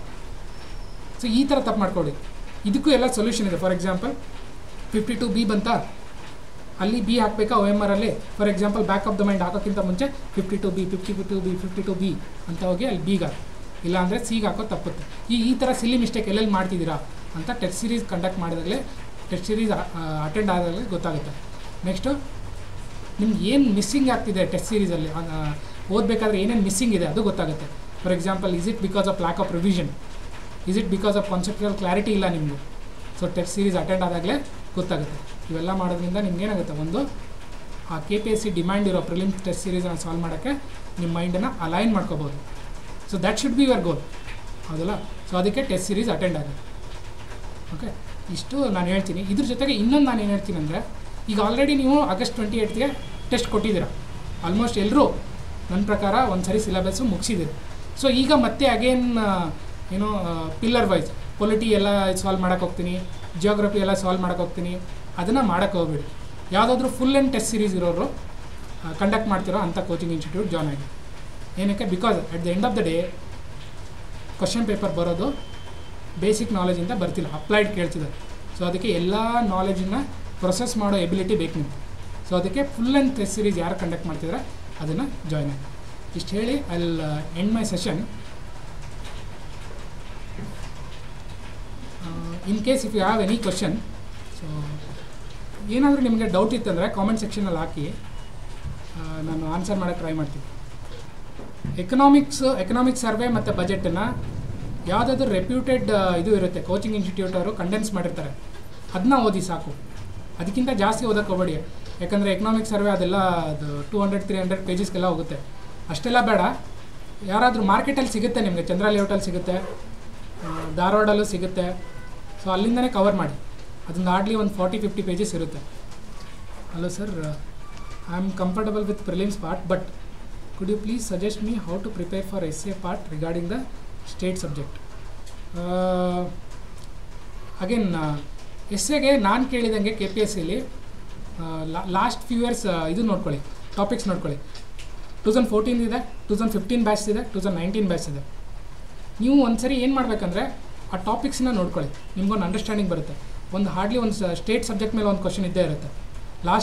ಲಾಸ್ಟ್ ಬ್ಯಾಚಲ್ಲಿ ಏನು ಕೇಳಿದ್ರು ಅಂದರೆ, first question was on land reforms. ಅವಾಗ ಲ್ಯಾಂಡ್ ರಿಫಾರ್ಮ್ಸ್ ರಿಲೇಟೆಡ್ ಒಂದು ಆ್ಯಕ್ಟ್ ಬಂದಿತ್ತು. ಸೆಕೆಂಡು ನ್ಯೂ ಎಜುಕೇಷನ್ ಪಾಲಿಸಿ ಮೇಲೆ ಒಂದು ಕ್ವಶನ್ ಬಂದಿತ್ತು. ಓಕೆ, ಸೊ ನನ್ನ ಪ್ರಕಾರ ಇವರು ಏನು ಮಾಡ್ತಿದ್ದಾರೆ ಅಂದರೆ ಡೈರೆಕ್ಟ್ ಇನ್ಫಾರ್ಮೇಷನ್ನೇ ಕೇಳ್ತಿದ್ದಾರೆ, ಕಂಟೆಂಟೇ ಕೇಳ್ತಿದ್ದಾರೆ. ಓಕೆ, ಕಂಟೆಂಟ್ ಬಿಟ್ಟು ಜಾಸ್ತಿ ಏನು ಕೇಳ್ತಿಲ್ಲ. ಸೊ ಕಂಟೆಂಟ್ ವೈಸೇ ಪ್ರಿಪೇರ್ ಆಗಿ ಒಂದು ಸ್ವಲ್ಪ ಪ್ರಾಕ್ಟೀಸ್ ಮಾಡಿ ಬರೆಯೋದನ್ನು, ಎಸ್ಸೆನ ಒಂದು 1200 ವರ್ಡ್ಸ್ಗೆ ಬರೆಯೋದು ಸ್ಟಾರ್ಟ್ ಮಾಡಿ. ಸ್ಟಾರ್ಟಿಂಗ್ ಒಂದು 300 ಹೋಗ್ತಾ ಹೋಗ್ತಾ ಹೋಗ್ತಾ ಪಿಕಪ್ ಆಗ್ತೀರಾ. Only writing is the only solution for essay. Next, I am freshly preparing, suggested portion can be cover in 80 to 85 days. ಹಾಗೆ ನಿಮ್ಮ ಬ್ಯಾಕ್ಗ್ರೌಂಡ್ ಮೇಲೆ ಡಿಪೆಂಡ್ ಆಗುತ್ತೆ, but 80 to 85 days is enough to prepare one time. Hi sir, mental ability ಪ್ರಾಕ್ಟೀಸ್ಗೆ ಯಾವ source refer ಮಾಡಬೇಕು? Simple ರೀ ಅನಿಲ್ ಅವರೇ, ಏನು ಮಾಡಿ ಯೂಟ್ಯೂಬ್ಗೆ ಹೋಗಿ CSAT ಸೀರೀಸ್ ಅಂತ ಹಾಕಿ. ಓಕೆ, ಅಲ್ಲಿ ಇದು ಬರುತ್ತೆ, ಯೂಟ್ಯೂಬ್ ಸೆಷನ್ಸ್ ಬರುತ್ತೆ, ಅಲ್ಲಿಂದನೇ ಕವರ್ ಮಾಡಿ. ಅದನ್ನು ಬಿಟ್ಟರೆ ಬುಕ್ಸು ಎಲ್ಲ ಯೂಸ್ ಮಾಡೋಕ್ಕೆ ಹೋಗಬೇಡಿ, ಸುಮ್ಮನೆ ನಿಮ್ಮದು ಟೈಮ್ ವೇಸ್ಟು. ಅದ್ರ ಬದಲು ಯೂಟ್ಯೂಬ್ಗೆ ಹೋಗಿ CSAT ಸೀರೀಸ್ ಅಂತ ಹಾಕಿ, UPSC ಸೀರೀಸ್ ಅಂತ ಹಾಕಿ, ಅವ್ರು ಕವರ್ ಮಾಡಿರ್ತಾರೆ ಟಾಪಿಕ್ ವೈಸು. ಅದನ್ನು ನೋಡಿ ನೀವು ಟ್ರೈ ಮಾಡಿ, ಸಾಲ್ವ್ ಮಾಡೋಕ್ಕೆ ಟ್ರೈ ಮಾಡಿ. ಮೋರ್ ಸಾಲ್ವ್, ನೀವು ಎಷ್ಟು ಸಾಲ್ವ್ ಜಾಸ್ತಿ ಮಾಡ್ತೀರಲ್ಲ ಅಷ್ಟು ಹೆಲ್ಪ್ ಆಗುತ್ತೆ. Next sir, how many test to attend? So ನನ್ನ ಪ್ರಕಾರ ವೀಕ್ಲಿ ಒಂದೊಂದು ಟೆಸ್ಟ್ ಅಟೆಂಡ್ ಮಾಡಿ, ಬೋತ್ ದ ಟೆಸ್ಟ್ ಅಟೆಂಡ್ ಮಾಡಿ. ಇಲ್ಲಾಂದರೆ ಏನಾಗುತ್ತೆ, ಪ್ರಾಕ್ಟೀಸ್ ಬರಲ್ಲ. ಅದು ನಾನು ಹೇಳಿದ್ನಲ್ಲ, ಆರ್ಟ್ ಆಫ್ ಸಾಲ್ವಿಂಗ್ ಅಂತ ಹೇಳಿ, ಅದು ಯಾವಾಗ ಬರುತ್ತೆ ಅಂದರೆ ಮೋರ್ ಅಟೆಂಡ್ ಮಾಡಿದಾಗಲೇ. ಹೇಳಿದಂಗೆ art comes with practice. So more solve ಮಾಡೋದ್ರೇ ಬರುತ್ತೆ. ಯಾವುದಾದ್ರೂ ಒಂದು ಟೆಸ್ಟ್ ಸೀರೀಸ್ ಬೇಗ ಜಾಯ್ನ್ ಆಗಿ, ವೀಕೆಂಡಲ್ಲಿ ಡೈಲಿ ವೀಕೆಂಡಲ್ಲಿ ಒಂದು ಟೆಸ್ಟ್ ಬರೀಲೇಬೇಕು ನೀವು. ಹಾಗೇನು ಮತ್ತೆ ಯಾವುದಾದ್ರೂ ಕ್ವಶನ್ಸ್ ಇದೆನಾ? ಕೇಳಿ. ಮತ್ತು ರಘುನಾಥ್, ಅಗೇನ್ ರಘುನಾಥ್ ಕ್ವಶನ್ ಬರ್ತೀನಿ. ಫ್ರೆಶ್ಲಿ ಪ್ರಿಪೇರ್ ಆಗ್ತಿದ್ದಾರಂತೆ, 80 to 85 ಡೇಸಲ್ಲಿ ಕವರ್ ಮಾಡೋಕ್ಕಾಗುತ್ತಾ? ಅಗೇನ್ ನೀವೇನು ವರ್ಕಿಂಗ್ ಕ್ಯಾಂಡಿಡೇಟ್ ಇತ್ತಂದರೆ ಸ್ವಲ್ಪ ಕಷ್ಟ. ವರ್ಕಿಂಗ್ ಕ್ಯಾಂಡಿಡೇಟ್ ಇಲ್ಲ ಅಂದರೆ ನನ್ನ ಪ್ರಕಾರ ಕವರ್ ಮಾಡ್ಬೋದು. ಒಂದು 40 ಡೇಸಲ್ಲಿ ಎಲ್ಲ ಕೋರ್ಸ್ ಸಿಲೆಬಸ್ಸನ್ನು ಮುಗಿಸಿ, ಒಂದೊಂದು ವೀಕಿಗೆ ಒಂದೊಂದು ಸಬ್ಜೆಕ್ಟ್ ಕೊಟ್ಟು ಮುಗಿಸಿ ಕವರ್ ಮಾಡ್ಬೋದು. ಮತ್ತೆ questions? Chandraprabha, Mahalakshmi, Ranjith. Okay sir, YouTube ಕ್ಲಾಸಲ್ಲಿ ಒಂದು ಟಾಪಿಕ್ ಮೇಲೆ 4 to 5 ಕ್ವಶನ್ ಸಾಲ್ವ್ ಮಾಡ್ತಾರೆ ಸರ್, ಆಮೇಲೆ ಪ್ರಾಕ್ಟೀಸ್ ಹೇಗೆ ಮಾಡೋದು ಸರ್? ಯಾವ ಯೂಟ್ಯೂಬ್ ಚಾನಲ್ ಹೇಳ್ತಿದ್ದಾರೆ ಇವರು? CSAT. ಹಾಂ, ಅದೇ CSAT ಕ್ವಶನ್ ಇದು. ಓಕೆ, ಒಂದು ಟಾಪಿಕ್ ಮೇಲೆ 4 to 5 ಕ್ವಶನ್ ಸಾಲ್ವ್ ಮಾಡ್ತಾರೆ ಸರ್, ಆಮೇಲೆ ಪ್ರಾಕ್ಟೀಸ್ ಹೇಗೆ ಮಾಡೋದು? ಓಕೆ, ಅಲ್ಲಿಂದನೇ ಕಲ್ತ್ಕೊಳ್ಳಿ ಸಾಕು. 4 to 5 questions is enough for each topic. ಎಲ್ಲ ಟಾಪಿಕ್ನ ಕವರ್ ಮಾಡಬೇಕಲ್ಲ ನೀವು. ಇಲ್ಲ ಅಂದರೆ ನಾನು ಹೇಳಿದ್ದು ಒಂದು ಇದು ಬರ್ಕೊಂಬಿಡಿ ಅಲ್ಲಿ ಅನಿಲ್ ಅವರೇ, indiabix.com ಅಂತ ಹೇಳಿ, India INDIABIX.com. ಅಲ್ಲಿಗೆ ಹೋಗಿ ಅಲ್ಲಿಂದ ಸಾಲ್ವ್ ಮಾಡ್ಕೊಳ್ಳಿ. ಟಾಪಿಕ್ ವೈಸ್ ಕ್ವಶನ್ ಕೊಟ್ಟಿದ್ದಾರೆ ಅಲ್ಲಿ. ಟಾಪಿಕ್ ವೈಸ್ ಇಲ್ಲ ಅಂದರೆ ಒಂದು 30 ಕ್ವಶನ್ಸ್ ಹತ್ತಿರ ಸಿಗುತ್ತೆ ನಿಮಗೆ, ಅಲ್ಲಿಂದ ಸಾಲ್ವ್ ಮಾಡ್ಕೋಬೋದು. ಗೊತ್ತಾಯ್ತಲ್ಲ? indiabix.com, INDIABIX. Sir, as compared to UPSC, we get very less resources for KPSC exam. Could you please suggest any valid sources for static subject in current affairs? ಈ ಸ್ಟಾಟಿಕ್ ಸಬ್ಜೆಕ್ಟ್ಗೆ ನಾನೊಂದು resource ಇದು ಮಾಡಿ PDF ಮಾಡಿ ಕೊಡ್ತೀನಿ ಇವ್ರಿಗೆ, ನಿಮ್ಮ ಜೊತೆ share ಮಾಡ್ತಾರೆ ಅದನ್ನು. ಓಕೆನಾ? ನೀವು ಆ ಥರ ಅಂದ್ಕೊಳ್ಳೋಕ್ಕೆ ಹೋಗ್ಬೇಡಿ KPSCಗೆ ರಿಸೋರ್ಸಸ್ ಕಡಿಮೆ ಸಿಗುತ್ತೆ ಹಂಗೆ ಅಂತ. ಪ್ರಿಲಿಮ್ಸ್ಗೆ ಎಲ್ಲ ಸೇಮ್ ಇದೆ. UPSC ಮತ್ತು KPSC ಸ್ಟ್ಯಾಂಡರ್ಡ್ಸ್ ಎಲ್ಲ ಮ್ಯಾಚ್ ಆಗ್ತಿದೆ. ಮಾರ್ಕೆಟಲ್ಲಿ ಸಿಕ್ಕಾಪಟ್ಟೆ ರಿಸೋರ್ಸ್ ಇದ್ದೇ ಇದೆ. ಅದೇ ಮೇಜರ್ ಸ್ಟ್ಯಾಟಿಕ್ ಸಬ್ಜೆಕ್ಟ್ಗೆ ಯಾವ ಬುಕ್ಸ್ ಓದ್ತಿರಲ್ಲ ಅದನ್ನೇ UPSC ಓದ್ತಿರಲ್ಲ ಅದನ್ನೇ KPSCಗೂ ಓದ್ಬೋದು. ಅಲ್ಲಿಂದನೇ ಕ್ವಶನ್ಸ್ ಬರ್ತಿದೆ. ಓನ್ಲಿ ಮೇನ್ಸ್ಗೆ ಬೇಕಾಗಿರೋ ಸಿಲೆಬಸ್ ರಿಲೇಟೆಡ್ ಕಂಟೆಂಟ್ ಸಿಗೋದು ಸ್ವಲ್ಪ ಕಷ್ಟ. ಬಟ್ ಹೋಗ್ತಾ ಮೇನ್ಸ್ ಎಕ್ಸಾಮ್ ಬಂದಾಗ ಅದು ಸಿಗೋಕ್ಕೆ ಸ್ಟಾರ್ಟ್ ಆಗುತ್ತೆ. So which series are good for plains? ನಾನು ಹೇಳಿದ್ನಲ್ಲ, ಏನು ನೋಡೋಕೆ ನಾನು ಕೇಳೋದೇನೆಂದರೆ, ಫುಲ್ ಆ್ಯಂಡ್ ಟೆಸ್ಟ್ ಸೀರೀಸ್ ಯಾರು ಕಂಡಕ್ಟ್ ಮಾಡ್ತಾರಲ್ಲ ಅವ್ರನ್ನ ಜಾಯ್ನ್ ಆಗಿ. ಏನಕ್ಕಂದರೆ ಅದು ದಟ್ಸ್ ಹೆಲ್ಪ್ ಯು. ಇದು ಹೋಗೋಕ್ಕೆ ಹೋಗಬೇಡಿ, ಏನೋ ಸಬ್ಜೆಕ್ಟ್ ವೈಸ್ ಟೆಸ್ಟ್ ಕಂಡಕ್ಟ್ ಮಾಡ್ತಾರಲ್ಲ ಅಲ್ಲಿಗೆ ಹೋಗೋಕೆ ಹೋಗಬೇಡಿ. ಈ ಟೈಮಲ್ಲಿ ಫುಲ್ ಆ್ಯಂಡ್ ಟೆಸ್ಟ್ ಸೀರೀಸ್ ಯಾರು ಕಂಡಕ್ಟ್ ಮಾಡ್ತಾರಲ್ಲ ಅದನ್ನ ಜಾಯ್ನ್ ಆಗಿ. I mean service as a teacher, I am not able to read whole syllabus in this schedule. So please suggest me good test series. ನೋಡಿ, ರೆಪ್ಯೂಟೆಡ್ ಇನ್ಸ್ಟಿಟ್ಯೂಷನ್ ಯಾರ್ಯಾರು ಇದ್ದಾರೆ ಅದನ್ನು try ಮಾಡಿ. ನೀವು ಹೇಳಿದಂಗೆ ಇದು ಸೋರ್ಸಸ್ ಗೊತ್ತಾಗ್ತಿಲ್ಲ ಅಂದರೆ ರಜವಂತ್ ಅವರೇ, ನಾನೊಂದು PDF ಮಾಡಿ ಕಳಿಸ್ತೀನಿ. ಸಂದೀಪ್ ಅವ್ರು ನಿಮಗೆ ಶೇರ್ ಮಾಡ್ತಾರೆ ಗ್ರೂಪಲ್ಲಿ. ಓಕೆ, ಅಗೇನ್ ಮತ್ತೆ ಏನಾದರೂ questions? Okay, then shall we wind up then?